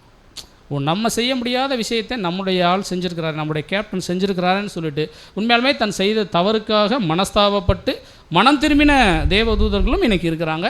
அவர்களுடைய உதவியும் ஒத்தாசையும் கூட இன்றைக்கி ஒரு புது சிருஷ்டியாக இந்த இடுக்கமான வழியில் போகிறவங்களுக்கு அங்கே இருக்கிறத பார்க்குறோம். ஏன்னா சாத்தானுடைய வஞ்சனை நிறைய அங்கே இருக்கிறத நம்ம பார்க்குறோம். நிறைய குற்றவாளிகள் தண்டனை அனுபவிச்சு திருந்திட்டாங்கன்னா மறுபடியும் தப்பு செய்வாங்கன்னு நினைக்கிறீங்களா? அது மாதிரி போகிறவங்களுக்கு உதவியாக தான் இருப்பாங்க. அதுபோல் இன்றைக்கி விழுந்து போன தூதர்களும் நிறைய பேர் என்ன பண்ணுறாங்களா, மனசு மாறி இந்த பூமியில் இருக்கக்கூடிய அவருடைய பிள்ளைகளுக்கு உதவி செய்கிறவர்களாகவே அங்கே இருக்கிறத பார்க்குறோம். அப்போ இங்கே இந்த இடத்துல கர்த்தருடைய மரணம், கர்த்தருடைய அந்த சாவு பரலோக தூதர்களுக்கு ஒரு மிகப்பெரிய ஒரு படிப்பினையாகவே அங்கே அமைச்சு வச்சிட்டார். அந்த 3 நாள் நிலைமை, அந்த சாவுங்கிற நிலைமை பரலோக தூதர்களுக்கு ஒரு மிகப்பெரிய ஒரு படிப்பினை. இப்போ இன்றைக்கி அதே அவருடைய அடிச்சுடை பின்பற்றி அவருடைய சரீரமாக, லிட்டரலான சரீரம் அந்த பரிபூர்ண சரீரம், ஆனால் நம்ம யாருன்னா ஆவிக்குரிய சரீரமாக மாறப்போகிறோம் நம்ம. அப்போ நமக்கு அந்த சரீரத்தில் ஒரு பாடம் இருக்குது, அதுதான் இன்றைக்கி நம்ம வெளியில் எடுக்க போகிறோம். இப்போ ஆவிக்குரிய வகையில் சரீரமாக அழைக்கப்பட்டிருக்கிற நம்மளுடைய வாழ்க்கை இந்த பூமியில் நடக்கும். புதிதாய் பிசைந்த மாவாக இருந்து நம்ம சாகிற வரைக்கும் புளிப்பில்லாத ஒரு வாழ்க்கை வாழ்ந்தோன்னா, அந்த வாழ்க்கையை கூட தேவன் யாருக்கு ஒரு பாடமாக படிப்பினையாக வைக்கிறார் அப்படின்னு பார்த்தீங்கன்னா, யாருக்கு வைக்கிறார் பாருங்கள், பிரதர் சொல்கிறார். அதுவும் இந்த பரலோக தூதர்களுக்கு பாடமாக இருக்கான். வசனம் வாசிங்க, 1 கொரிந்தியர் 4:9. 1 கொரிந்தியர் 4:9. எங்களுக்கு தோன்றுகிறபடி தேவன் அப்போஸ்தலர்களாகிய எங்களை மரணத்துக்கு குறிக்கப்பட்டவர்களைப் போல கடைசியானவர்களாய் காணப்பட பண்ணினார். நாங்கள் உலகத்துக்கும் தூதருக்கும் மனுஷருக்கும் வேடிக்கையானோம். பாருங்கள் சகோதர சகோதரிகளே, பவுல் அங்கே எழுதுகிறார், நாங்கள் யாருக்கெல்லாம் வேடிக்கை பொருளாக மாறிட்டோமா? உலகத்துக்கும் வேடிக்கை பொருள் தான், தூதருக்கும் வேடிக்கை பொருள் தான், மனுஷருக்கும் வேடிக்கை பொருள் தான். என்ன காரணம்னா, நாங்கள் மரணத்துக்கு முன்குறிக்கப்பட்டவர்களாக தேவன் எங்களை வச்சுருக்கிறார். நாங்கள் சாவறதுக்காகவே வந்திருக்கிறோம். அதனால் அவங்களுக்கு என்னவா ஒரு பாடமாக. நீங்கள் யோசிச்சு பாருங்கள், கர்த்தர் இயேசு எதுக்கு தான் பூமியில் வந்தார்? சாகணுன்ட்டு தான் வந்தார். ஆனால் அந்த சாவுக்குள்ளேயே அவர் போனார். அதே போல் இன்றைக்கி மாம்சத்தில் இருக்கக்கூடிய நமக்குள்ளே எப்போவுமே பாவம் இருக்குது. நம்ம இந்த மாம்ச சரீரம் எப்போவுமே சாகிறதை விரும்பவே விரும்பாது. வயசான தாத்தா பாட்டாட்ட போய் கேட்டு பாருங்கள், பேரனெல்லாம் பார்க்க போனால் சொல்லணும், எப்படினாலும் நான் காப்பாற்றி விட்டுறா சொல்கிறாங்களா இல்லையா? சாகணும்னு யார் விரும்புகிறா? ஆனால் அப்பேற்பட்ட ஜனங்கள் மத்தியிலிருந்து தேவனுடைய சித்தம் செய்வதற்காக நான் சாகிறேன் அப்படின்னு ஒரு கூட்டம் இருக்குது. அதனால தான் அந்த கூட்டத்துக்கு பேர் என்ன அப்படின்னு கவனிச்சு பார்த்தீங்கன்னா, வேடிக்கை பொருளாக இருக்கிறான். என்னடா மனுஷன் வித்தியாசமான பைத்தியக்காரன். வேதவசனம் அப்படி தான் சொல்லுது, நாங்களாம் பைத்தியக்காரர்களாக இருக்கிறோம். ஏன்னா வாழ தெரியாத மனுஷன். வீட்டில் நம்ம சொல்கிறோமா இல்லைங்களா? அதே போல் தான் உலகத்துக்கும் வேடிக்கை பொருள் தான், தேவ தூதர்களுக்கும் வேடிக்கை பொருள். அவங்களும் கவனிச்சிட்டே இருக்கிறாங்க. அவர்கள் நம்ம விட சற்று மேம்பட்டவர்கள். ஆனால் அவர்களாலே என்ன பண்ண முடியலன்னா, தேவ சித்தத்தை பூமியில் நிறைவேற்ற முடியல. ஆனால் பாவப்பட்ட நம்மளை விட கீழான நிலைமையில் இருக்கக்கூடிய சக்தியில் வல்லமையில் கீழ்ப்பட்டவர் நம்முடைய உதவியை தேடுறவங்க, அவங்க கூட தேவ சித்தம் செய்வதற்கு என்ன பண்ணுறாங்களாம், தன்னையும் அந்த மரணத்துக்கு ஒப்பு கொடுத்து வாழ்கிறாங்களே அப்படிங்கிறது அவங்களுக்கு ஒரு மிகப்பெரிய ஒரு படிப்பினையாக அங்கே இருக்கிறதா இங்கே பவுல் எழுதுகிறார். இன்னொரு வசனம் பாருங்கள், 1 பேதுரு 1:12. 1 பேதுரு 1:12. தங்கள் நிமித்தம் அல்ல, நமது நிமித்தமே இவைகளை தெரிவித்தார்கள் என்று அவர்களுக்கு வெளியாக்கப்பட்டது. பரலோகத்திலிருந்து அனுப்பப்பட்ட பரிசுத்த ஆவியினாலே உங்களுக்கு சுவிசேஷத்தை பிரசங்கித்தவர்களை கொண்டு இவைகள் இப்பொழுது உங்களுக்கு அறிவிக்கப்பட்டு வருகிறது. இவைகளை உற்று பார்க்க தேவதூதரும் ஆசையாய் இருக்கிறார்கள். பாருங்க, பேதுருவும் எழுதுறார். 2 பேருமே சாதாரண நபர்கள் கிடையாது அப்போஸ்தலர்கள்ல. அப்போஸ்தலர் பவுல் ஒரு ஆள்னா இவர் ஒரு ஆள். இவர் வட துருவம்னா இவர் தென் துருவம். ஆனால் 2 பேருமே தன்னுடைய வாழ்க்கையை அருமையாக எப்படி எழுதி வைக்கிறார்னா, தேவதூதர்களுக்கு ஒரு பாடமாக, படிப்பினையாக, நம்ம வாழ்கிற வாழ்க்கை அவங்களுக்கு ஒரு பாடமாக தேவன் வச்சிருக்கிறார் அப்படிங்கிறத தான் இவங்க கோட் பண்ணி கேட்டுறாங்க. அவங்க நாலேஜில் எழுதுகிறாங்க. இப்போ கர்த்தருடைய மரணம் தூதர்களுக்கு ஒரு மிகப்பெரிய படிப்பினை. அதே போல் தலையினுடைய மரணம் படிப்பினைனா, சரீரத்தினுடைய மரணமும் தூதர்களுக்கு படிப்பினையாகவே இருக்குது. அதனால தான் நமக்கு உதவி செய்கிறாங்க, சப்போர்ட் பண்ணுறாங்க. இது சாதாரணமான விஷயம் அல்லவே அல்ல அன்பான சகோதர சகோதரிகளே. அப்போ எந்தெந்த வகையிலெல்லாம் அவங்களுக்கு நம்ம பாடமாக படிப்பினையாக மாறிடுறோம் அப்படின்னு நீங்கள் பார்த்தீங்கன்னா, நாம் புளிப்பில்லாதவர்களாக இருக்கிறதா அவங்களுக்கு மிகப்பெரிய ஒரு பாடம். ஏன்னா நம்ம சுற்றில என்ன இருக்குது? புளிப்பு தான் இருக்குது. சறுக்குன்னா பாவம் தான். அதனால தான் வேத வசனமே என்ன சொல்லுதுன்னா, பாவம் எங்கே தான் இருக்கான்? வீட்டின் வாசற்படியிலே இருக்குதான். வாசற்படினா அந்த வாசப்படி பற்றி சொல்லுதா? வெளியில் போனால் பாவம், லிட்டரலான வாசப்படி. இன்னொன்று என்னென்னு பார்த்தீங்கன்னா, மனுஷனுக்கு வாசலாக இருக்குது இதெல்லாம் இருதயம் தான் வாசலா. பாருங்கள், நம்மளுடைய கண், ஒரு 5 புலன்கள் சொல்கிறேன், இது எல்லாமே நம்மளுடைய வாசல் தான். அத்தனையிலையும் பாவம் இருக்குது. வாயில் இருக்குது வார்த்தை, பார்வையில் இருக்குது, கேட்குறதுல இருக்குது, எல்லாமே இருக்குது. சுற்றிலும் எப்போவுமே என்ன இருக்குதுன்னு பார்த்தீங்கன்னா, புளிப்பு அப்படியே இருக்குது. ஆனால் புளிப்பு இருக்கிற புளிப்பான காற்று பட்டாலே அப்போ புளிச்சிரும். ஆனால் அவைகள் மத்தியில் நாம் புளிப்பில்லாதவர்களாக இருக்கிறது எவ்வளோ டஃப்பு தெரியுங்களா, எவ்வளோ கஷ்டம் தெரியுங்களா? அதனால தான் இந்த வாழ்க்கை தூதர்களுக்கு பாடம். அன்பான சகோதர சகோதரி, இதை தான் இங்கே 2 பேருமே அங்கே எழுதுகிறாங்க. இப்போ இவங்களை குறித்து, இந்த ஒரு புளிப்பை குறித்து, அவங்க நீக்கின விஷயங்களை குறித்து இன்றைக்கி நம்ம அப்போஸ்தலர்களை எடுத்து முன்னுதாரணமாக பார்க்கலாம். இப்போ கர்த்தர் இயேசு அவர் பிறக்கும் பொழுதே அவர் எப்படிப்பட்டவராக இருந்துட்டார் நீங்கள் பார்த்தீங்கன்னா, அவர் பாவமே இல்லாதவராக தான் பிறந்துட்டார். ஆனால் பாவமே இல்லாதவராக பிறந்துட்டாலும் அவர் ஞானஸ்நானம் எடுத்த உடனேயும் அந்த ஒரு பரிபூர்ணமான மனுஷன் பாவத்துக்கு தள்ளக்கூடிய சூழ்நிலையில் சாத்தான் கொண்டு வந்து வச்சார். நமக்கு தெரியும், அதுதான் 3 சோதனைகள். என்னென்ன சோதனை? கல்லுகளை அப்பமாக மாற்றுறது, இது தெரியும். அது எதுக்கு அடையாளம் அப்படின்னு நீங்கள் சொன்னீங்கன்னா சரியாக இருக்கும். இப்போ கல்லுகளை அப்பமாக மாற்றுறதை நம்ம எதுக்கு கம்பேர் பண்ணலாம்? வசனத்துக்கு. வசனம் கரெக்டு தாங்க, எந்த ஒரு நிலைமைக்கு அது அடையாளம். இப்போ திடீர்னு அவருக்கு ரொம்ப பசி, கொடுத்தா எதை வேணாம் பிரதர் சொல்கிறாங்க, எதை கொடுத்தாலும் சாப்பிட்ற நிலைமையில் இருக்கிறார் மனுஷன். இப்போ அவர்கிட்ட ஒரு சக்தி இருக்குது. அவர் நினச்சா என்ன பண்ணலாம்? கல்லை அப்பமாக தான் மாற்ற முடியல, ஆப்பிளாக கூட மாற்றலாம். முன்னாடி இருக்குது வாய்ப்பு, அதிகாரம் இருக்குது. சற்று நிதானிச்சார். நம்மளாக இருந்தால் என்ன பண்ணியிருப்போம்? அவ்வளோதான், தந்தூரியாக மாற்றிருப்போம். ஆனால் நம்மளால் சற்று நிதானிச்சிட்டு இந்த ஒரு அப்பம் தேவையில்லை. ஆனால் நமக்குள்ளே நான் இப்போ ஒரு புதிய சிருஷ்டியாக, புதிதாய் பிசைந்த மாவாக இருக்கிறேன். இந்த மாவு சாகாமல் இருக்கணும்னா அது தேவனுடைய வார்த்தை இருந்தால் போகும். மனுஷன் அப்பத்தினால் மாத்திரம் அல்ல, தேவனுடைய வார்த்தையினாலும். அதுக்கப்புறம் சோதனை வந்துச்சு, எல்லாத்தையும் காட்டினார் மனுஷன். ஏன் சிரமப்படுற? குதிச்சிடுங்க, தாக்கிடும். ஆனால் நம்மளை என்ன பண்ணல? அது சொல்லி தேவனாகிய கர்த்தரை பரீட்சை பாராது இருப்பாயாகன்னு சொல்லியிருக்கு, ஜெயிச்சிட்டு. அடுத்து 3வது, ஒன்றுமே செய்ய வேணாம். ஆனால் நம்மளால் வெளியில் ஓடி போயிரு அப்படின்னு சொன்னார். பாருங்கள், இவருடைய உரிமை அவர் நினச்சிருந்தா விட்டுருக்கோம். இப்போ நம்ம மத்தியில் நம்ம ரொம்ப கஷ்டத்தில் இருக்கோம், நிறைய அவ்வளோதான் சாவர நிலமையில் இருக்கணும். திடீர்னு யாரோ ஒருத்தர் வந்து கோடிக்கணக்கில் பணத்தை கொட்டி நீங்கள் எடுத்துக்கப்பா, இதை மட்டும் செய்யுங்கன்னு சொன்னால் செய்ய மாட்டோம். நமக்கு தேவை அதுதான். எப்போ ஏனோ பண்ண சின்ன விஷயம் தானே, என்ன ஆகிட போகுது, செஞ்சுருவோம் கண்டிப்பாக. நானாக இருந்தால் செஞ்சுருவேங்க, அதில் மாற்றம் இல்லை. ஆனால் சற்று நிதானிக்கணும், ஒரு புது சிருஷ்டிகள் அதை செய்யக்கூடாது. அதனால தான் தூதர்களுக்கு படிப்பினை. நம்ம செஞ்சுருவோம்னு நம்ம சொல்கிறோம். அப்படின்னா என்ன விஷயம்னா, நம்ம இன்னும் சரியாக என்ன பண்ணலைன்னா பிசையப்படலை. அந்த புளித்த நமக்குள்ளே இருக்கிறதுனால தான் அந்த தாட்டே வருது. ஆனால் சீஷர்கள் மத்தியில் அப்படி போட்டுறப்ப அவங்க எடுத்துக்கிட்டாங்களா? அப்போஸ்தலர் கொண்டு போய் போட்டாங்க, எதாவது செஞ்சாங்களா? கர்த்தருக்கு முன்னாடி சாத்தான் பட்டரை எடுத்தாருங்களா? ஜெயிச்சாங்க. அப்போ அந்த ஒரு வாழ்க்கை தான் இன்றைக்கி அந்த தூதர்களுக்கு ஒரு மிகப்பெரிய ஒரு படிப்பினையாக அங்கே இருக்கிறத நம்ம பார்க்குறோம் அன்பான சகோதர சோதரே.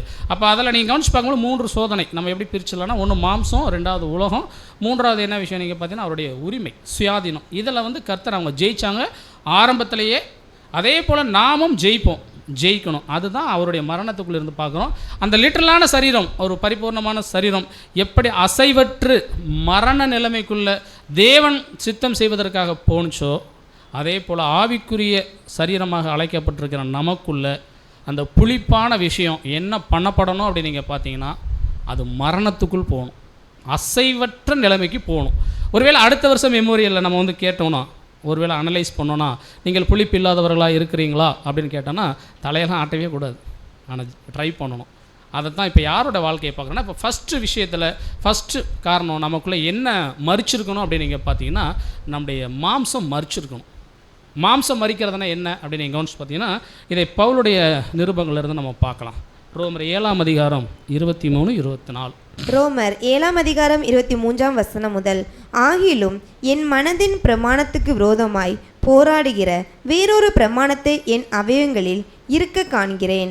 அது என் அவயவங்களில் உண்டாயிருக்கிற பாவ பிரமாணத்துக்கு என்னை சிறையாக்கி கொள்கிறது. நிர்பந்தமான மனுஷன் நான். இந்த மரண சரணத்தினின்று யார் என்னை விடுதலையாக்குவார்? ஏதாவது புரியுதுங்களா? பவுல் நம்மளோட நிலைமை அப்படியே சித்தரிச்சுக்கிறார். ஏன்னா அவர் நம்ம போல் பாடுள்ள மனுஷன் தான். அதனால தான் அவர் சொன்னார், என்ன மாதிரினாலும் கொஞ்சம் என்ன பண்ணுங்கள், நீங்கள் ட்ரை பண்ணுங்கள், சாயலை எட்டி பிடிச்சலாம் சொல்கிறார். இப்போ இவர் அருமையாக சொல்கிறார், என் மனதின் பிரமாணத்துக்கு விரோதமாய் இன்னொரு பிரமாணம் இருக்குது. என்ன 2 பிரமாணத்தை பற்றி பேசுகிறார். ஒன்று புது சிருஷ்டிக்கான பிரமாணம் உள்ளே இருக்குது, அவர் கிறிஸ்துவுக்குள்ளாக பிடிக்கப்பட்டார்.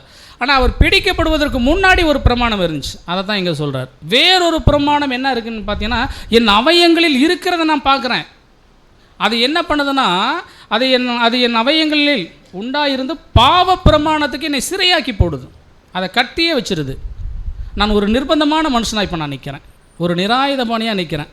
இப்படி போகிறதா அந்த நிலைமையை சொல்ல. நிறைய நேரங்களில் நம்முடைய நிலைமை இப்படி தான் இருக்குது. அன்பான சகோதரர் சொல்லி இந்த ரோமர் 7ஆம் அதிகாரத்தை தொடர்ந்து வாசினா சொல்வார், நான் செய்யவே வேணான்னு நினைக்கிறேன், ஆனால் நான் விரும்பாத பாவத்தையே என்னுடைய சரீரம் செய்ய வச்சிருது.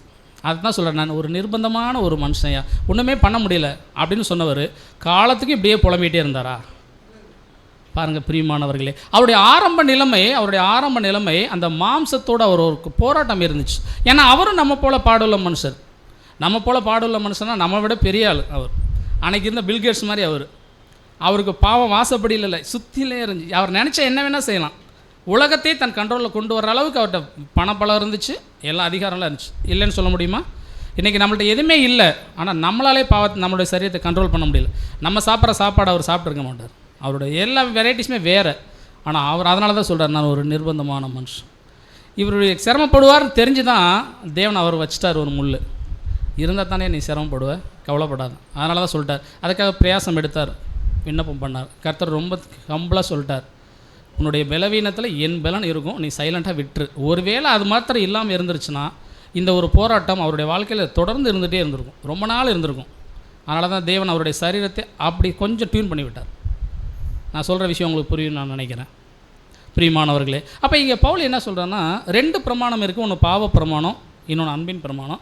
இது 2 நான் எது செய்யணும்னு நான் ட்ரை பண்ணுறேன்னா, அன்பின் பிரமாணம் தான் செய்யணும்னு நினைக்கிறேன், புது சிருஷ்டிக்காட்ட பிரமாணம் தான் செய்யணும்னு நினைக்கிறேன். ஆனால் என்னால் என்ன பண்ண முடியலைன்னா, செய்ய முடியல. காரணம், எனக்குள் குடிக்கொண்டு இருக்கிற அந்த பாவம், பழைய மாம்சம் என்னை விடுறதே இல்லை அப்படின்னு நாங்கள் சொல்கிறார். அதனால தான் நான் ஒரு நிர்பந்தமான மனுஷன் அப்படின்னு சொல்கிறார். ஆனால் பவுலுடைய ஸ்டேட்மெண்ட்டு அவருடைய ஆரம்ப நாட்களில் தான் இப்படி இருந்துச்சு ஒழிய, அவர் சாக போகிற நேரத்தில் அவரோட ஸ்டேட்மெண்ட் இல்லை. அவர் என்ன சொல்லிட்டார்னா, நான் ஒரு நல்ல போராட்டம் போராடினேன், விசுவாசத்தை காத்து கொண்டேன், ஓட்டத்தை முடிச்சு, எனக்காக இருக்கியா கிரீடம் அப்படின்னு சொன்னார். அப்போ என்ன ஒரு போராட்டம் போட இருப்பான்னு நீங்கள் நினைக்கிறீங்க? எனக்கு தெரியும், நம்ம நிருபங்களை வாசிக்கிறப்ப யாரோடு போய் அவர் சண்டையோ சச்சரவோ போல் அடிச்சுட்டு போயிட்டார். கர்த்தருக்கு நிகராகவே தன்னுடைய சரீரத்தை பிக்கிறதுக்கு ஒப்பு கொடுத்த மனுஷன் தான் பவுல். அப்புறம் அவங்களோட போராடலாம் நல்லாவே நமக்கு தெரியுது. ஆனால் அவர் சொல்கிறார், நான் நல்ல போராட்டம் போராடினேன். ஏன் அவர் சொல்கிறார், இந்த பாவ பிரமாணத்துக்கு அவர் போராடினார். தன்னுடைய மாம்சத்தில் இருந்த ஒரு மிகப்பெரிய ஒரு போராட்டம், பாவம் செய்யக்கூடிய எல்லா சூழலும் இருக்குது, அதைத்தான் விரும்புது இந்த சரீரம். ஆனால் அந்த சரீரத்தில் பாவத்தை என்ன பண்ணார்னு பார்த்தீங்கன்னா, சாக ஒப்பு கொடுத்தார். சுத்தமாக அடிச்சிட்டார். எப்படி கர்த்தருடைய சரீரம் அசைவற்ற நிலைமைக்கு போச்சோ அதே போல் அப்போஸ்தலர் பவுலுடைய வாழ்க்கையில் இந்த மாம்சத்தில் இருக்கக்கூடிய பாவ பிரமாணம் சுத்தமாக டோட்டலாக க்ளோஸ் பண்ணார். அதனால தான் நான் நல்ல போராட்டம் போராடி ஓட்டத்தை முடித்தேன். அப்போ அந்த போராட்டம் சாதாரண போராட்டம் இருக்குமா தெரியல. ஒவ்வொரு தனிப்பட்ட மனுஷனுக்கு தான் தெரியும் தன்னுடைய பாவ பிரமாணத்துக்கும் அன்பின் பிரமாணத்துக்கும் அவங்க போராடுற அந்த போராட்டம். அப்போ இந்த மாம்சத்தை ஜெயிக்கிறது சாதாரணமான விஷயம் அல்ல. இந்த மாம்சம் எதெல்லாம் விரும்புதோ நீங்கள் அதை கூட நீங்கள் கவனிச்சு பார்த்தீங்கன்னா அங்கே அந்த உன்னால் குடும்பம் இதெல்லாம் நீங்கள் கவனிச்சு பார்த்தீங்கன்னா தெரியும். நம்முடைய மாம்சம் சில ஆறுதலையும் இதெல்லாம் தேடும்.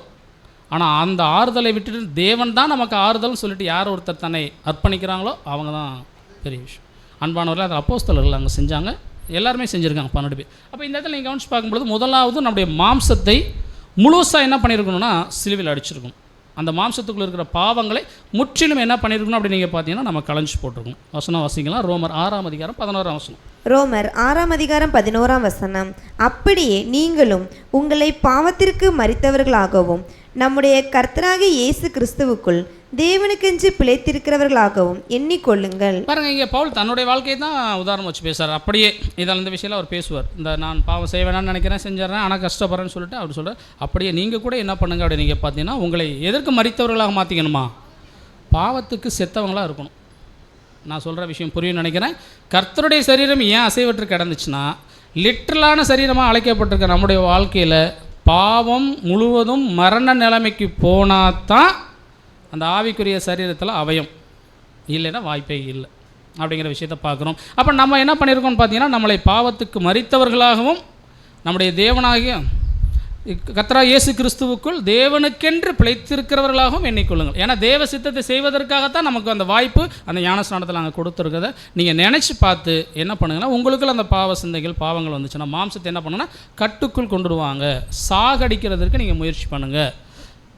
அப்போ அந்த சாவுங்கிறது டக்குனு கூட வந்துடுது. அப்போ சாவு அடிக்கிறதுக்கு நிறைய மெத்தட்ஸ் இருக்குது. இன்றைக்கி சாவலைனா எவ்வளோ மெத்தட்ஸ் இருக்குது. ரொம்ப சீக்கிரமாக ஸ்லோ பாய்சன் சாப்பிட்டா செத்துறோம்.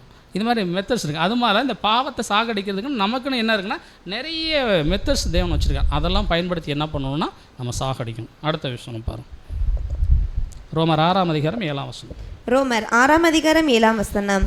மரித்தவன் பாவத்துக்கு நீங்கி விடுதலையாக்கப்பட்டிருக்கிறானே. பாருங்கள், செத்தவங்க கண்டிப்பாக என்ன பண்ணப்பட்டிருப்பாங்களா? பாவத்துக்கு விடுதலையாக இருப்பாங்களாம். நம்மளாம் செத்தவங்களா உயிரோடு இருக்கிறவங்களா? செத்தவங்க தானே. அதான் முன்னாடி சொன்னோம், நம்ம நம்ம பாவத்துக்கு மரித்தவர்கள். அதுதான் உடன்படிக்கை, அதுதான் புதிதாக பிசைந்த மாவு.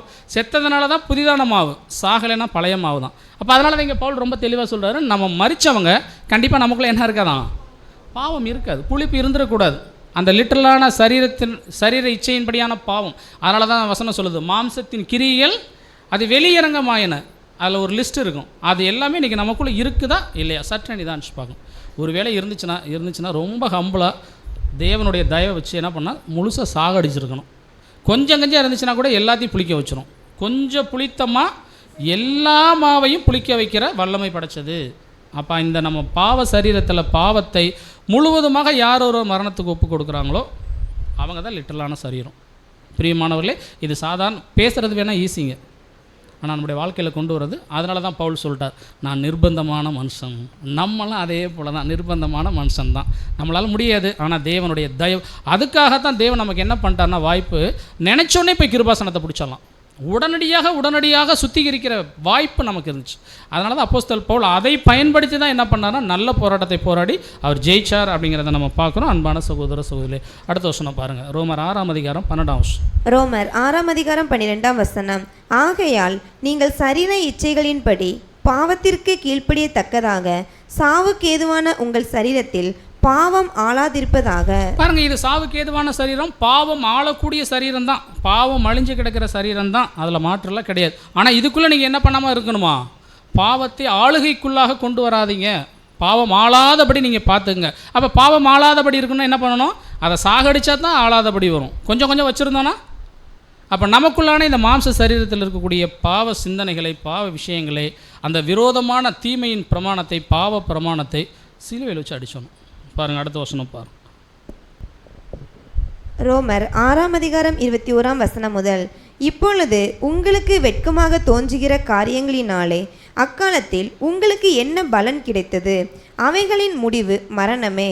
இப்பொழுது நீங்கள் பாவத்தினின்று விடுதலையாக்கப்பட்டு தேவனுக்கு அடிமையானதினால் பரிசுத்தமாகுதல் உங்களுக்கு கிடைக்கும் பலன், முடிவோ நித்திய ஜீவன். பாருங்க, நம்ம அந்த புது சிருஷ்டிகளை வர்றதுக்கு முன்னாடி பாவ பழக்க வழக்கத்துக்குள்ளே தான் இருந்தோம். பாவ சரீரம் ஆளுகை தான் இருந்துச்சு. அதனால் நமக்கு என்ன பலன் கிடச்சி? அதனுடைய முடிவு சாவு தான். பாவத்தின் சம்பளம் மரணம் கிடச்சிட்டு தான் இருந்துச்சு, நடந்துக்கிட்டு தான் இருக்குது. ஆனால் அந்த மரணத்திலிருந்து விடுதலையாக்கப்பட்டு பாவத்தை மரணத்துக்கு ஒப்பு கொடுத்துட்டோம்னா அதுக்காக கிடைக்கிற பலன் என்னவா? ஜீவன்.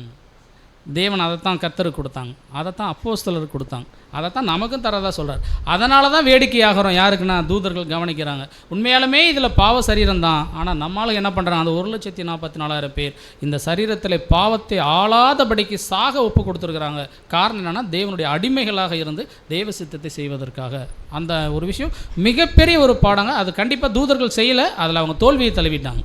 ஆனால் அவங்கள விட சற்று கீழானவர்களாகிய அந்த உண்மையான சரீரமாகிய சபை என்ன பண்ணுதுன்னா, இந்த பூமியில் எல்லா விஷயம் வாழக்கூடிய உரிமைகள் இருந்தும் அதை சாவுக்கு ஒப்பு கொடுக்குறாங்க. பார்த்தீங்களா? அதுதான் அவங்களுக்கு ஒரு மிகப்பெரிய ஒரு பாடமாக அங்கே இருக்கிறத நம்ம பார்க்குறோம். அதே ரோமர் 6:2 என்ன சொல்லுது பாருங்க. ரோமர் 6:2 பாவத்துக்கு மரித்த நாம் இனி அதிலே எப்படி பிழைப்போம்? பாருங்க, பாவத்துக்கு மரித்தவர்கள் தான் நம்மெல்லாம். யார் ஒருவர் தன்னை புதிதாய் பிசைந்த மாவுன்னு சொல்லிக்கிறாங்களோ, யார் ஒருவர் தன்னை புது சிருஷ்டி என்று அறிக்கை இடுகிறார்களோ அவர்களுக்குள்ளே என்ன பண்ணப்பட்டிருக்கான்? அவர்கள் பாவத்துக்கு மரித்ததுனால தான் புது சிருஷ்டி.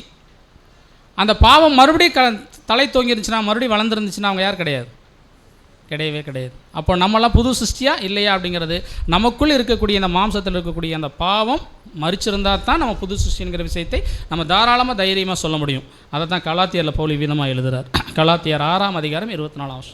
கலாத்தியர் 5:24 கிறிஸ்துவின் உடையவர்கள் தங்கள் மாம்சத்தையும் அதன் ஆசை இச்சைகளையும் சிலுவையில் அறைந்திருக்கிறார்கள். பாருங்க, வசனம் என்ன சொல்லுது? நீங்கள் தான் எக்ஸ்பிளைன் பண்ணணும்.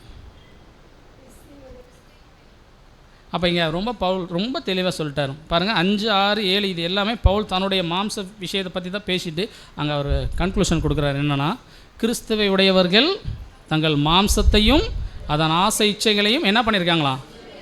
அப்படின்னா சாக ஒப்பு கொடுத்துட்டாங்க, மரணத்துக்குள் கொண்டு போய் வச்சுட்டாங்க. அதை அசைவே அசையாது. அதுக்கப்புறம் சிலுவையில் அடிச்சிட்டா. அப்போ இங்கே எல்லாரும் சிலுவையில் அடிச்சிருவாங்கன்னு சொல்லி வசனம் சொல்லுதா?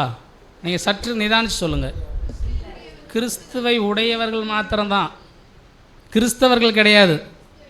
அப்போ கிறிஸ்துவை உடையவர்கள் யார்? அவங்க தான் புதிதாய் பிசைந்தம்மா, அவர்கள் தான் புது சிருஷ்டிகள், அவர்கள் தான் தலைச்சன் பிள்ளைகள். அவர்களால் மாத்திரம்தான் என்ன செய்ய முடியுமா? சிலுவையில் அடிக்க முடியும் தன்னோட மாம்சத்தை. வேறு யாராலும் என்ன பண்ண முடியாது, வாய்ப்பே இல்லைங்க, வாய்ப்பே இல்லை. அது இந்த பூமியில் கண்டிப்பாக முடியவே முடியாத ஒரு விஷயம் என்னென்னா நம்முடைய மாம்சத்தை சாக கொடுக்குறது. ஆனால் கிறிஸ்துவை உடையவர்கள் தலைச்சன்களாக அழைக்கப்பட்டிருக்கிறவங்க செஞ்சுருவாங்க. அதுக்கு முன் உதாரணம் நம்முடைய ஆண்டவராக இயேசு அவ்விதமாகவே இருந்தார். அவருடைய அஸ்திபார கற்களாக ஸ்தாபிக்கப்பட்டிருக்கிற அப்போஸ்தலர்களும் தன்னுடைய சரீரத்தை என்ன பண்ணாங்க? சாவுக்கு ஒப்பு கொடுத்தாங்க. அதனால தான் ரெஃபரன்ஸ் வைக்கிறாங்க. நீங்களே என்ன பண்ணுங்கள்? சரீரத்தை சாவுக்கு ஒப்பு கொடுங்க. நம்ம கிறிஸ்துவை உடையவர்கள் என்று தான் நம்ம. அதனால தான் ஒருவன் கிறிஸ்துவுக்குள் வந்துட்டான். கிறிஸ்தவனாக இருந்தால் இல்லை, கிறிஸ்துவுக்குள் வந்துட்டா அவன் புது சிருஷ்டி. கண்டிப்பாக அந்த புது சிருஷ்டி என்ன பண்ணணும்னா தன்னுடைய மாம்சத்தையும் அதன் ஆசை இச்சைகளையும் கண்டிப்பாக சாக கொடுத்துருக்கணும். சிலுவையில் அடிச்சிட்டா பிழைக்க முடியுமா?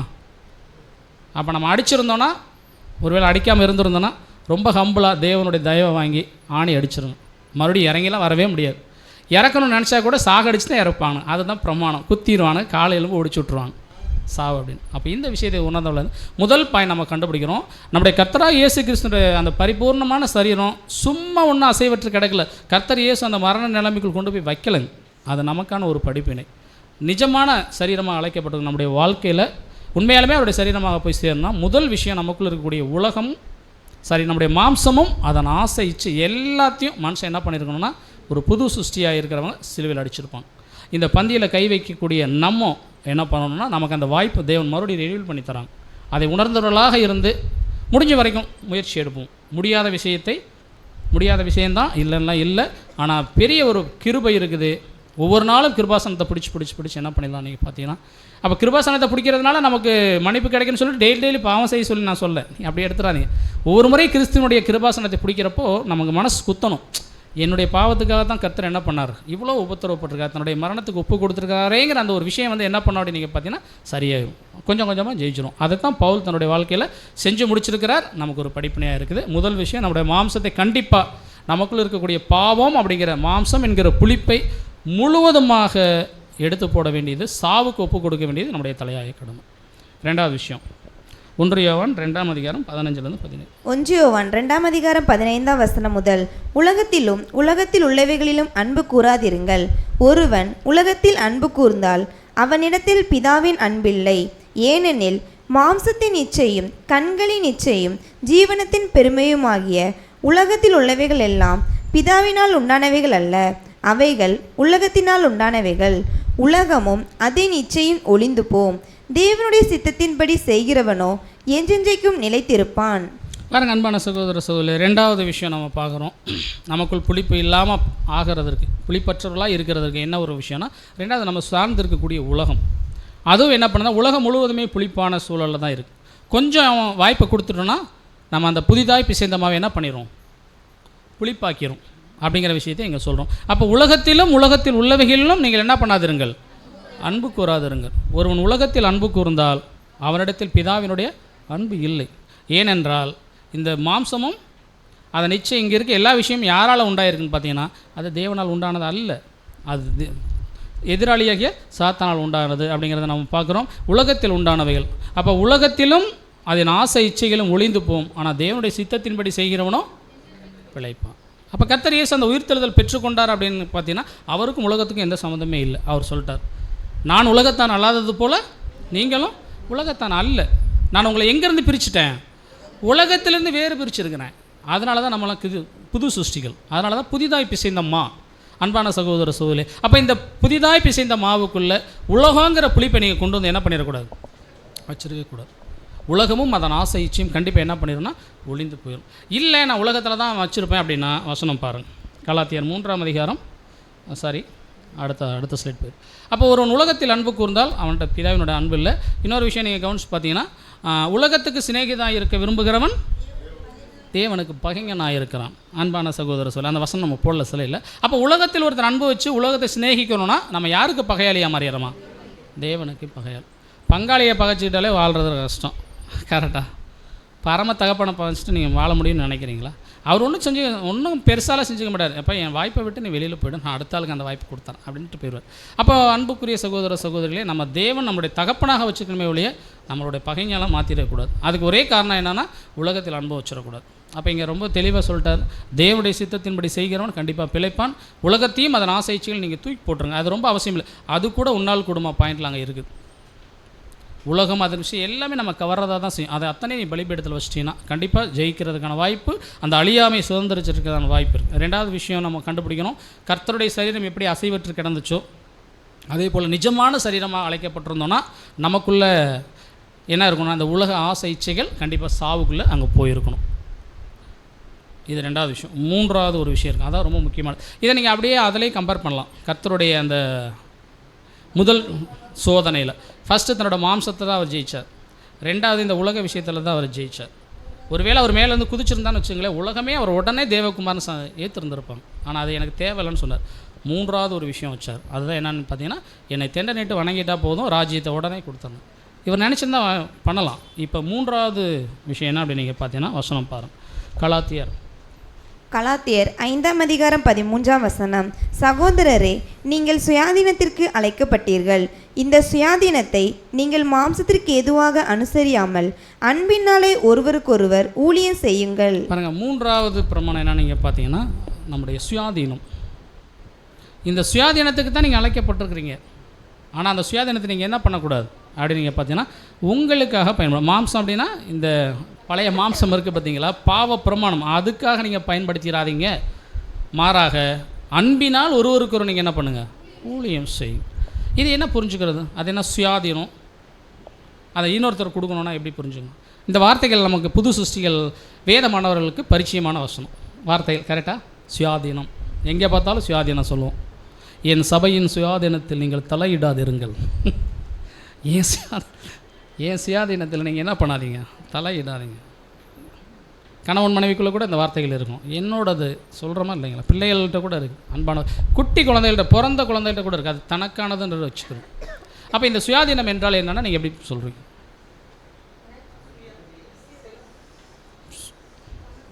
தனக்கு ஓகே, நீங்கள் சொல்கிற எல்லாமே கரெக்டு தான். பிரதர்ஸ் என்ன சொல்கிறீங்க?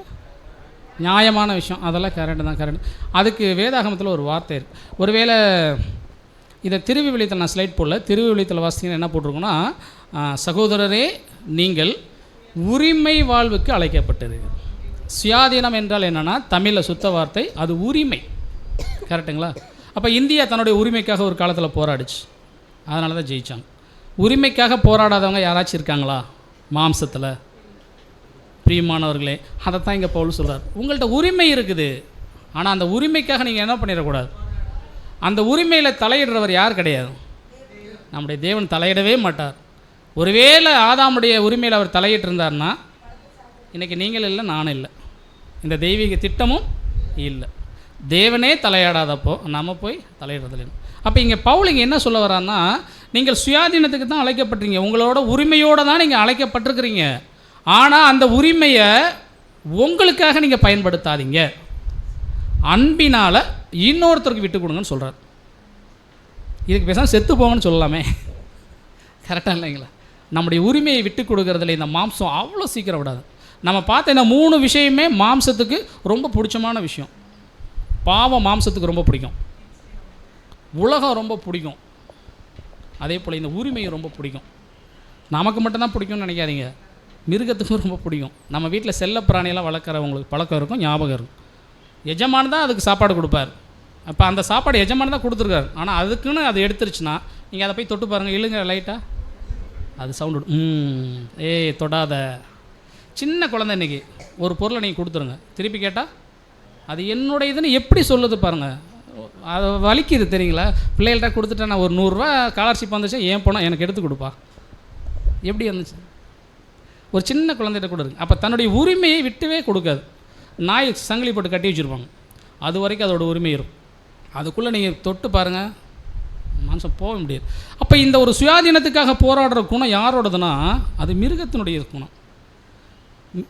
டிஸ்கவரியில் பார்த்துருப்போம், தனக்கான எல்லைகளை குறித்து வைக்கும் மிருகங்கள். அந்த எல்லைக்குள்ளே யாருமே என்ன பண்ணக்கூடாது, தன்னுடைய இனமாக இருந்தாலும் விடாது.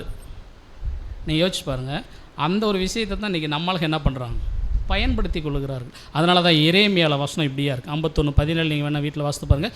மனிதர் அனைவரும் ஏகமாய் கெட்டு வழி தப்பி என்னவா மாறிட்டாங்களாம், மிருக சுபாவம் உள்ளவர்களாக மாறிட்டாங்க அப்படின்னு சொல்லி வசனம் சொல்லும். அப்படின்னா என்ன விஷயம்னா, அந்த சுயாதீனத்துக்காக போராடுற விஷயம், தன்னுடைய உரிமையை விட்டே கொடுக்க மாட்டாங்க நம்மளுக்கு. கர்த்தர் இயேசு தன்னுடைய உரிமையை விட்டு கொடுக்காமல் இருந்திருந்தாருன்னா, அவர் வாழக்கூடிய உரிமையே மனுஷன் விட்டு கொடுத்தாருங்க நமக்காக. அவர் சாகணும்னு அவசியமே கிடையாதுங்க. அவர் நினச்சிருந்தா ஒரு பரிபூர்ண சந்ததி உருவாக்கியிருக்கே முடியும். அன்றைக்கி எப்படி தூதர்கள் வந்து செஞ்சாங்க, ஒரு விசித்திரமான ஒரு சூழ்நிலை. ஆனால் இவர் ஒரு சந்ததி உருவாக்கியிருந்தார்னா அது பாவப்பட்ட சரீரமாக இருக்காது, சந்ததியே இருக்காது. பரிபூர்ண சந்ததியை உண்டாக்கி அதை ஒரு விஷயமாக எடுத்துருக்கலாம். ஆனால் அதெல்லாம் நம்மால் நினச்சி கூட பார்க்கல, நமக்கு தலையாக இருக்கிறார். அப்படியே என்ன பண்ணான்னா அதையும் சிலுவையில் அடித்தார், அதையும் தேவனுக்காக பலிபீடத்தில் அங்கே வச்சார். அப்போ நம்முடைய உரிமையை நம்ம என்ன பண்ணக்கூடாது, நமக்காக பயன்படுத்தாமல் இன்னொரு சகோதரனுக்காக நீங்கள் விட்டு கொடுங்க. உரிமையை விட்டு கொடுத்தா எங்கிட்டுங்க வாழ்கிறது, கேள்வி வருதா இல்லையா? அன்பான சகோதரர் சார், அதுதான் இன்றைக்கான அண்ணா, நம்ம சாதாரணமானவங்க கிடையாதுங்க, ஒரே சரீரத்தின் அவயம். இது உரிமையை இது விட்டு கொடுத்தா தான் இந்த சரீரம் இயங்கும். நான் விட்டு கொடுக்க மாட்டேன், நான் அப்படியே நினச்சேன்னா, நான் எடுத்தால் தானே சாப்பிட முடியும், நான் விட மாட்டேன் அப்படி சொன்னால் இது மட்டும் தான் கஷ்டப்படும்னு நினைக்கிறீங்களா? முழு சரீரமே கஷ்டப்படும். அப்போ பாருங்கள், இந்த சரீரம் அந்த உரிமையை எப்படி பண்ணுறது தான் சரீரத்தை வச்சுட்டு ஒத்திசைவாய் அங்கே செயல்படுது. அப்போ என் உரிமையை நான் என் சகோதரிக்கு விட்டு கொடுத்தேன்னா, அந்த சகோதரி அவங்களோட உரிமையை எனக்கு விட்டு கொடுப்பாங்க, நான் இன்னொருத்துக்கு விட்டு கொடுப்பேன். அந்த அன்பின் பரஸ்பரம் அங்கே இருக்கும். அதனால தான் சொல்ல, நீங்கள் மாமிசத்திற்கென்று அதை அனுசரிச்சிடாதீங்க, அன்பினால் ஒருவருக்கொருவர் பரிமாறிக்கொள்ளுங்க இந்த உரிமையை, சுயாதீனத்தை. பிரியமானவர்களே, அப்போ இந்த இடத்துல நீங்கள் கவனிச்சு பார்க்கும்பொழுது அடுத்த வசனம் கூட நீங்கள் பாருங்கள், பேதுரும் இதை குறித்து எழுதுகிறார். 1 பேதுரு 2:16 சுயாதீனம் உள்ளவர்களாய் இருந்தும் உங்கள் சுயாதீனத்தை துர்குணத்திற்கு மூடலாக கொண்டிராமல் தேவனுக்கு அடிமைகளாய் இருங்கள். பாருங்கள் அன்பான சகோதர சகோதரே, நீங்கள் உரிமை தான், உங்களோட உரிமை இருக்குது. ஆனால் நீங்கள் அந்த சுயாதீனத்தை துர்குணத்துக்கு மூடலாக போட்டுறாமல், உங்களுக்காக நீங்கள் வச்சிடாமல், தேவனுக்கு அடிமைங்கிற ஒரு விஷயத்தை மனசில் வச்சுட்டிங்கன்னா நீங்கள் என்ன பண்ணலாம், இன்னொருத்துக்குள்ளே. அதனால் நம்ம சுயாதீனம் உள்ளவரை நம்ம தனித்து நிப்பாட்டி காட்டிடவே கூடாது. அப்படி நிப்பாட்டினோன்னா அவ்வளோதான். அப்போ நமக்குள்ளே இருக்கிற சுயாதீனமும் கண்டிப்பாக என்ன பண்ணப்படணும் அப்படின்னு நீங்கள் பார்த்தீங்கன்னா, அது சாக ஒப்பு கொடுக்கணும், சுத்தமாக இல்லாமல் போகணும். பிரியமானவர்களே. அதனால தான் கணவன் மனைவி அப்படிங்கிற விஷயத்த சொல்கிறாங்க. இருவராக இருந்தாங்களும் இனி ஒரே மாம்சமாக இருக்கிறார்கள் அப்படின்னா என்ன விஷயம்? அவளுடைய உரிமைகள் ரெண்டு மிங்கிள் ஆகுது. சரீர ரீதியாக அவங்க ஒருத்தர் கிடையாது. அவருடைய உரிமைகள் எல்லாம் விட்டு கொடுத்து அப்படி யார் ஒருத்தர் இருக்கிறாங்களோ அவங்களுடைய குடும்பம் ரொம்ப அருமையாக இருக்கும். ஆனால் அப்படி இருக்குதா அப்படின்னு பார்த்தா அது கொஸ்டின் போட்டுக்கலாம். அது வேணாம், அப்படியே போகலாம். எல்லார் வீட்லேயும் வாசப்படி தான், அதில் மாற்றம் இல்லை. ஆனால் ஒரு புது சிருஷ்டியாக இருக்கிறவர்களுடைய குடும்பம், அதனால தான் பிரதரோட ரைட்டிங்ஸ்லாம் பார்த்தோன்னா ஒரு புது சிருஷ்டி குடும்பம் எப்படிலாம் இருக்கணும், இதெல்லாம் விட்டு கொடுத்தா தான் அங்கே பேலன்ஸ் பண்ண முடியும். அப்போ அன்பான சகோதர சகோதரிகளே, ஒரு சுயாதீனத்தை விட்டு கொடுக்குறதும் நம்ம சாக ஒப்பு கொடுக்குறதும் ஒன்றும். அதனால தான் கர்த்தர் அருமை சரி பவுல்லாம் அங்கே எழுதியிருக்கு. சரி கர்த்தர் கூட சொல்கிறார், எல்லாருமே எழுதுகிறாங்க, தன் சகோதரனுக்காக ஜீவனை கொடுக்குற அன்பிலும் மேலான அன்பு. அப்போ ஜீவனை கொடுக்குறதுனா என்ன? அதுதான் நம்முடைய உரிமையே விட்டு கொடுக்குறது. இந்த சீட்டு உங்களுக்கு வேணுமா, சரி பிரதர் இருந்தால் விட்டுங்க, நான் அடுத்த சீட்டில் உட்காரு அப்படி விடும். அதுதான் அந்த முன்னாள் குடும்ப விஷயத்தில் கடைசியாக ஒரு சில விஷயங்கள். சகோதரனுக்காக நீ விட்டுறீன்னா அது சாதாரண விஷயம் இல்லை, தேவனுக்காக பலிபீடத்தில் வைக்கலாம். ஒருவேளை ரொம்ப ஹம்பிள் முன்னாடியே எழுதி வச்சுருங்க, அதை படிக்கிறப்பெல்லாம் மனசு ஒரு மாதிரி ஆகுது. நான் போன முறையும் அதை உங்களுக்கு கோட் பண்ணியிருப்பேன். அது ஒவ்வொரு முறையும் நீங்கள் படித்து பாருங்கள், ரொம்ப அருமையான விஷயம். அது செஞ்சுட்டாலே போதுங்க. இன்றைக்கி நம்ம புது சிருஷ்டிங்க அருமையாக நம்ம புளிப்பு இல்லாதவர்களாக மாற்றிடலாம். ரொம்ப அருமையான விஷயமாக அங்கே இருக்குது. அப்போ இங்கே நீங்கள் கவனித்து பார்க்கும்பொழுது இந்த சுயாதீனம் உள்ளவர்களாக இருந்தாலும் அதை நமக்காக பயன்படுத்தாமல் இன்னொருத்தருக்கு நீங்கள் என்ன பண்ணுங்கள், நான் தேவனுடைய அடிமை. அப்போ ஒருத்தர் அடிமையாகிட்டான்னு யாரோட வேலை தான் செய்யணும்? ஒரு கம்பெனிக்கு வேலைக்கு போயிட்டோன்னா அவர் சகோதரர் இருந்தாலும் அவர் சொல்கிறத கேட்டு தான் ஆகணும். நீங்கள் சகோதரன் செய்யாமட்டால் சம்பளம் கொடுக்க மாட்டார். கரெக்டாக இல்லைங்களா? அதே போல் இன்றைக்கி நம்ம யாருன்னா தேவனுடைய அடிமைகள். அப்போ தேவன் என்ன விரும்புகிறாரோ, அந்த எஜமான் என்ன விரும்புகிறாரோ அதை செய்யணும். அப்போ எஜமானுடைய விருப்பம் என்னென்னா, உன்னுடைய சுயாதீனத்தை என் சகோதரனுக்காக விட்டு கொடுங்கன்னு சொல்கிறோம். அப்போ நம்ம அடிமையாக மாறாமல் இருந்தால் தான் விட்டு கொடுக்க மாட்டோம், அதுக்காக போராடுவோம். ஆனால் இதுவும் ரொம்ப டஃப்பு. அப்போ அன்பான சகோதர சகோதரி, இதை யார் செஞ்சுருவாங்க அப்படின்னு நீங்கள் கவனித்து பார்த்தீங்கன்னா, தேவனுடைய அடிமைகளாக இருக்கிறவங்க, தன்னை தேவனுக்காக ஒப்பு கொடுத்தவங்க கண்டிப்பாக செஞ்சுருவாங்க. அப்போ ஒரு 3 விஷயம் நம்ம பார்த்துட்டோம். என்ன அப்படின்னு பார்த்தீங்கன்னா, முதலாவது நம்முடைய மாம்சம். கர்த்தருடைய சரீரம் எப்படியே ஒரு பரிபூர்ணமான சரீரம் சாவுக்குள்ளாக தேவனுடைய சித்தத்திற்காக அசைவற்று கிடந்துச்சோ, அதே போல் அது ஒரு மிகப்பெரிய ஒரு பாடம், படிப்பினை தூதர்கள் நமக்கே ஒரு மிகப்பெரிய பாடம். அதிலிருந்து அவர் உயிர் தெழுந்ததுனால தான் அன்றைக்கி ஒரு அடையாளம்னு சொன்னார் பார்த்தீங்களா.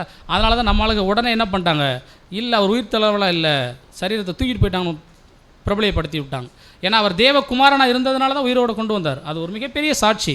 அது இல்லாமல் போகிறதுக்கு எவ்வளோ முயற்சி பண்ணாங்க. ஆனால் அப்போஸ்தலர்கள் அதுக்காக ரொம்ப போராடி என்ன பண்ணாங்க, கிறிஸ்து உயிர் தெழுந்தார் அப்படிங்கிறதுக்கு திருஷ்டாந்தமாக அவங்க வாழ்ந்துட்டு போயிட்டாங்க அப்படிங்கிறத நம்ம பார்க்கணும். அப்போ நம்முடைய மாம்சத்தை முழுவதுமாக சிலுவையில் அடிச்சிருக்கணும், சாக ஒப்பு கொடுத்துரும். மாம்சம் என்கிற அந்த புளிப்பு, அந்த பழைய மாம்சத்துக்குள்ளே இருக்கக்கூடிய மாம்சத்தின் கிரிகள் அத்தனையுமே 1-2 வச்சுக்கூடாது, கொஞ்சம் தானே அப்படிலாம் இல்லை, அத்தனையும் நீங்கள் சிலுவையில் ஒப்பு கொடுத்துரும். இதில் நீங்கள் புளிப்பு இல்லாதவர்களாக இருக்கிறீர்களா? சற்று நிதானிச்சு பாருங்கள். 2வது, இந்த உலகமும் நமக்குள்ளே என்ன இருக்கணும், உலகத்தின் ஆவிகளும் நமக்குள்ளாக செத்து இருக்கணும், அசைவற்று போயிருக்கணும். எப்போ தட்டி எழுப்புனா கூட அது என்னவாது, செத்துட்டுச்சுன்னா என்ன பண்ணக்கூடாது, வரக்கூடாது. சில நேரங்களில் எந்திரிச்சதுனால சரியாக சாகடிக்கலன்னு அர்த்தம். அதனால் கழுத்தை பிடிச்சினாலும் எப்படினாலும் என்ன பண்ணுங்க, மூச்சு மட்டும் வச்சுருங்க. 2வது விஷயம். 3வது, சுயாதீனம். இருக்கிறதுலே ரொம்ப டஃப்புங்க. அன்பான சகோதர சகோதரிகளே, ஒருத்தருடைய சுயாதீனத்தை தொட்டோன்னா ஆட்டோமேட்டிக்காக கோவம் வரும். டப்புன்னு ஒருத்தர் கணத்தில் அடித்து பாருங்கள், திருப்பி விடும், பலார்னு அடி. அதனால தான் கர்த்தர் அருமையாக இதுக்கெல்லாம் ஒரு உதாரணம் சொல்கிறார் மலை பிரசங்கத்தில். உன் சகோதரன் ஒருவன் உன்னை 1 மைல் தூரம் பலவந்தம் பண்ணான்னா நீ அவன் கூட 5 மைல் தூரம் போயிடான், அவனையும் ஆதாயப்படுத்திக்கலாம். என்னடா சொரணை இல்லாதவன் போல இருக்குது, ரைட்டு போ பிரியமான. அதுக்குள்ளே என்ன இருக்குன்னா, தன்னுடைய சுயாதீனத்தை அதை செலவு பண்ண ஒரு சகோதரனை ஆதாயப்படுத்தி கொள்வதற்கு இந்த சுயாதீனத்தை சிலுவையில் வைக்கணும், விட்டு கொடுக்கணும். பிரியமானவர்களே, இது கண்டிப்பாக நம்ம பார்க்குற இந்த 3 விஷயமே ரொம்ப கடினமான விஷயங்கள் தான். பிரசங்கம் பண்ணுறது கேட்குறதுலாம் ரொம்ப எளிமை, வாழ்க்கையில் நடைமுறைப்படுத்துதல் அப்படிங்கிறது கொஞ்சம் டஃப்பு. ஆனால் யார் செஞ்சுருவாங்க அப்படின்னு நீங்கள் பார்த்தீங்கன்னா, யார் ஒரு புதிதாய் பிசைந்த மாவாக இருக்கிறார்களோ, அபாத்திரமாக இல்லாமல் அதில் போஜனபானம் பண்ணணும்னு யார் ஒருத்தர் தன்னை சோதித்து பார்க்குறாங்களோ அவங்களால் கண்டிப்பாக என்ன பண்ண முடியும் அப்படின்னு நீங்கள் பார்த்தீங்கன்னா செய்ய முடியும். அப்போ நம்ம அதுக்கு தான் அழைக்கப்பட்டிருக்கிறோம். அந்த ஒரு சூழலுக்கு நம்ம பாத்திரவான்களாக மாறுவதற்காகத்தான் தேவன் என்ன பண்ணியிருக்கிறார் அப்படின்னு நீங்கள் கவனிச்சு பார்த்தீங்கன்னா இந்த வாய்ப்புகளெல்லாம் அங்கே கொடுத்துருக்காரு. அப்போ கர்த்தருடைய சரீரமாக நம்ம போய் சேரணும்னா கண்டிப்பாக இந்த ஒரு விஷயங்களை நம்ம சாவுக்கு ஒப்பு கொடுத்து தான் இருக்கணும். ஒருவேளை தேவன் எந்த இடத்துல நம்மளை கொண்டு போய் வச்சுருக்கிறாரோ அந்த இடத்துல இருந்து நம்ம ஊழியம் செய்வதற்கு பிரயாசம் எடுக்கணும். இந்த பாயிண்ட் நான் அடிஷ்னலாக தான் உங்களுக்கு வைக்கிறேன். ஏன்னா இன்றைக்கி ஒரு மன்னாவோட விஷயம் அதுதான். பிரதர்ஸ் நிறைய எக்ஸ்பிளைன் பண்ணாங்க, ஆனால் அதில் கடைசி விஷயத்தை அவங்க எக்ஸ்பிளைன் பண்ணலை. என்னென்னா, ஒரு கம்பேரிஷன் கொடுக்குவாங்க, பவுலையும் ஆக்கிலா பிரிஸ்கிலாவை கம்பேர் பண்ணுறாங்க. ஆக்கிலா பிரிஸ்கிலா யார்? அவங்க ரொம்ப சாதாரணமானவங்க. அப்போஸ்தலன் பவுலுக்கு தங்க இடம் கொடுத்தவங்க தான், அவ்வளோதான். ஆனால் பிரதரோட ரைட்டிங் என்ன இருக்குன்னா, தேவனுடைய பார்வை என்று வரும் பொழுது ஆக்கில்லா பிரிஸ்கில்லாவுடைய ஊழியமும் பவுலுடைய ஊழியமும் கம்பேர் பண்ணி பார்த்தா யாரு தான் பெருசாக இருக்குன்னு சொல்ல வர்றாருன்னா, அவங்களோடது பெருசாக இருக்குன்னு சொல்கிறார். அவங்க அப்படி என்னத்தை செஞ்சுட்டாங்க? தன்னுடைய சரீரத்தை சாக ஒப்பு கொடுத்துட்டாங்களா? இல்லவே இல்லையே. கஷ்டத்தில் இருந்த பவுலுக்கு உதவி தான் செஞ்சாங்க. அதனால் எந்த இடத்துல தேவன் வச்சுருந்தாலும் அந்த இடத்துல இருக்கிற விஷயத்தை நீ செஞ்சுட்டா போதும். அதற்கான பரிசு என்ன தான்? கனம், மகிமை தான், சாகாமை தான், கர்த்தருடைய சரீரம் தான், வேறு எதுவுமே இல்லைங்க. கர்த்தருடைய சரீரத்தில் நெகமாக இருந்துட்டால் கூட போதும். நான் அடிக்கடி சொல்கிற விஷயம் ஒன்று தான். நெகமாக இருந்துட்டாலும் அது நெகம் இல்லைன்னா கூட அந்த சரீரம் ஊனம் தான் சொல்லுவாங்க. கரெக்டுங்களா? அது இருந்துடா போதுங்க அன்பான சகோதரர் சொல்லி. அதனால் இன்றைக்கி உண்மையாலுமே சரீரமாகத்தான் அழைக்கப்பட்டிருக்கிறோம். லிட்ரலான சரீரத்தையே கர்த்தர் என்ன பண்ணாங்கன்னா சாவுக்கு ஒப்பு கொடுத்துருக்குறாங்க. அப்போ நிஜமான சரீரமாக அழைக்கப்பட்டிருக்கோம். நான் வந்திருக்கிறோன்னா, அதுக்குள்ளே இருக்கிறோன்னா, நமக்குள்ளே இருக்கிற விஷயங்களை சாக ஒப்பு கொடுத்து தான் ஆகணும். அதுதான் அந்த சுயாதீனத்துக்குள்ளே அதெல்லாம் வந்துடும். எங்கே இருந்தாலும் அந்த இடத்துல சந்தோஷமாக இருந்துட்டு போக வேண்டியது ரொம்ப அவசியமான ஒன்றாக இருக்கும். இதை பவுல் பேதுருட்டேருந்து நம்ம கற்றுக்கலாம். பேதுரு தான் தலைச்சம் பெரிய அப்போஸ்தலர். ஆனால் பவுல் குறித்து அவரே எழுதுவார், அவனை மாதிரிலாம் ஊழியம் செய்ய என்னால் முடியாதியா. அவன் எழுதுறது எனக்கே புரிஞ்சுக்கும். நம்ம நான் சொல்லுவோமா? எவ்வளோ பெரிய விஷயம். பிரியமானவர் தன்னுடைய இடத்த இன்னொருத்தர் எடுத்துக்கிட்டாங்கன்னா சந்தோஷமாக விடணும். பாருங்கள், முற்பிதாவாகிய ஸ்நானகன் யோவான், உங்களெல்லாம் அவர் கூப்பிட்டு போயிட்டாரியா. நம்மளாக இருந்தால் என்ன சொல்லியிருப்போம்? ஏன்ட்ட அவன் திருடிட்டு போயிட்டாங்கன்னா வச்சு ரொம்ப ஹம்பிளாக சொல்லிட்டார். அவர் பெருகவும் நான் சிறுகவும். இதெல்லாம் சொல்ல முடியுங்களா நம்மளால்? பாருங்கள், அவரெல்லாம் ஒரு முற்பிதா லிஸ்ட்டில் தான். நம்ம இல்லாமல் அவரெல்லாம் பூரணராக ஒரு கேட்டகரியில் இருக்கிறார். ஆனால் கம்பேரிசன் பண்ணால் அவருக்கு நம்ம பக்கத்தில் கூட நிப்பாட்ட முடியாது. இதெல்லாம் நமக்கு ரொம்ப அவசியமான ஒன்று. இதெல்லாம் புளிப்பு, இதெல்லாம் தூக்கி போடணும். அப்படி யார் ஒருத்தர் இருக்கிறாங்களோ, கர்த்தருடைய வாழ்க்கையில் இது கொஞ்சம் கூட இல்லைங்க. ஆனால் அப்போஸ்தலர் வாழ்க்கையில் இருந்துச்சு. அதற்காக அவங்க என்ன பண்ணாங்கன்னா, சிரமப்பட்டு போராடி அதை ஜெயிச்சிட்டதா நமக்கு வேதாகமத்தில் பதிவுகள் அங்கே இருக்குது. அதை தான் இன்றைக்கி தேவனுடைய ஒரு பெரிய கிருபையில் நம்ம வெளியெடுத்து பார்த்துருக்குறோம். அப்போ நம்முடைய போராட்டம் நம்முடைய மாம்சத்தோடும் நம்முடைய இரத்தத்தோடும் இருக்கணுமே ஒழிய ஒரே இரத்தத்தால் கழுவப்பட்ட சரீரத்தோடு இருந்துடக்கூடாது. அதான் நீங்கள் சற்று நிதானிச்சு பார்த்து கவனமாக போராடுங்க. சம்மந்தமே இல்லாமல் இன்னொருத்தர் நான் போராடுறேன்னு சொல்லிட்டு அடுத்தவங்களோட போராடி நம்மளோட வாய்ப்பை நீங்கள் தொலைச்சிட வேணாம். வசனம் பாருங்கள், எபிரேயர் 10:7. எபிரேயர் 10:7. அப்பொழுது நான், தேவனே, உம்முடைய சித்தத்தின்படி செய்ய இதோ வருகிறேன், புஸ்தக சுருளில் என்னை குறித்து எழுதியிருக்கிறது என்று சொன்னேன் என்றார். பாருங்கள், இது கர்த்தருடைய விஷயம். அவர் என்ன செய்யணும்னு நினச்சி வந்தாரோ அதே விஷயத்தை என்ன பண்ணார்னா, அவர் இந்த பூமியில் செஞ்சு தேவன் அனுமதித்த அந்த மரண இருளுக்குள்ளும் அவர் போனார் தேவ சித்தம் செய்வதற்காக. இதே சங்கீதம் 40:8. 40ஆம் சங்கீதம் 8.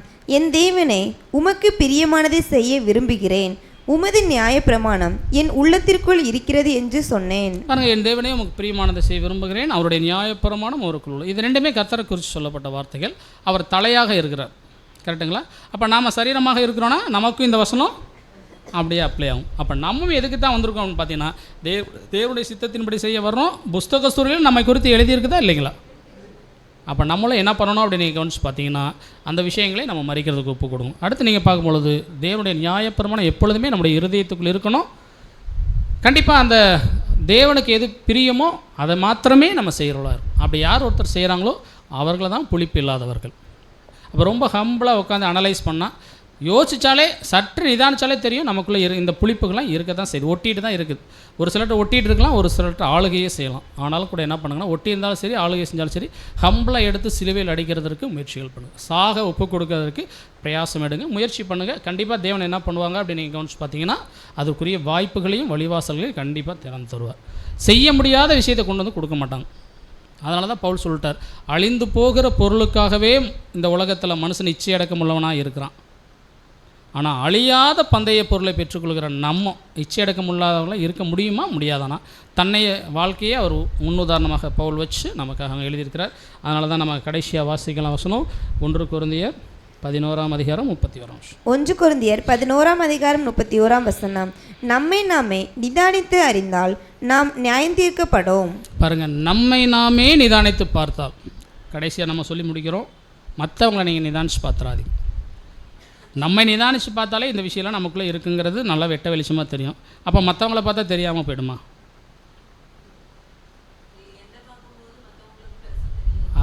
கவனிச்சு பாருங்க. அப்போ பவுல் என்ன சொல்கிறாருன்னா, நாம் நியாயம் தீர்க்கப்படாத இருக்கணும்னா நம்மை நிதானித்து பார்த்தா தான் நியாயம் தீர்க்கப்பட மாட்டோம்.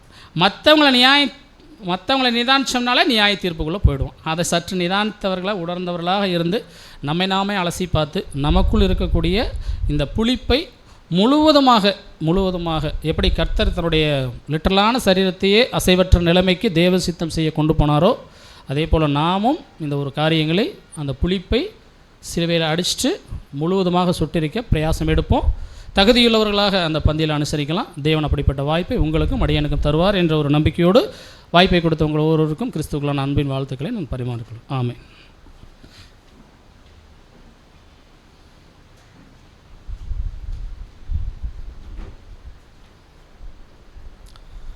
அன்புக்குரிய சகோதரர்களே, தேவனுடைய பெரிதான கிருபையினாலே தேவனுடைய சமூகத்தில் ஒரு அருமையான ஒரு சத்தியத்தை தேவன் இந்த நாளில் நமக்கு தந்திருக்காங்க. புளிப்பில்லாதவர்களாய் இருங்கள் என்ற தலைப்பில் அநேக காரியங்களை தியானித்தோம். அதாவது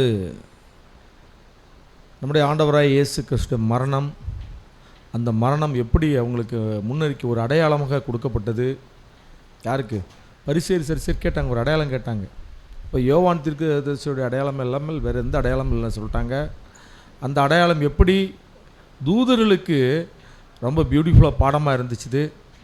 தூதர்களுக்கு மட்டும் இல்லை, நம்ம கூட தூதர்களுக்கு எப்படி லெசனாக இருக்கிறோம், அப்படி லெசனாக இருக்கிற பிள்ளைகளாகிய நம்ம சபையாக அழைக்கப்பட்ட பிள்ளைகளை இந்த பந்தியில் உட்காரும்போது நம்ம எப்படிப்பட்ட மனநிலைமையோடு உட்காரணும், என்னென்ன காரியங்கள் நம்ம கூட இருக்கக்கூடாது அப்படிங்கலாம் ரொம்ப தெளிவாக தேவன் எச்சரிப்பாகவும் பாருங்கள். ஒரு உணர்வுள்ள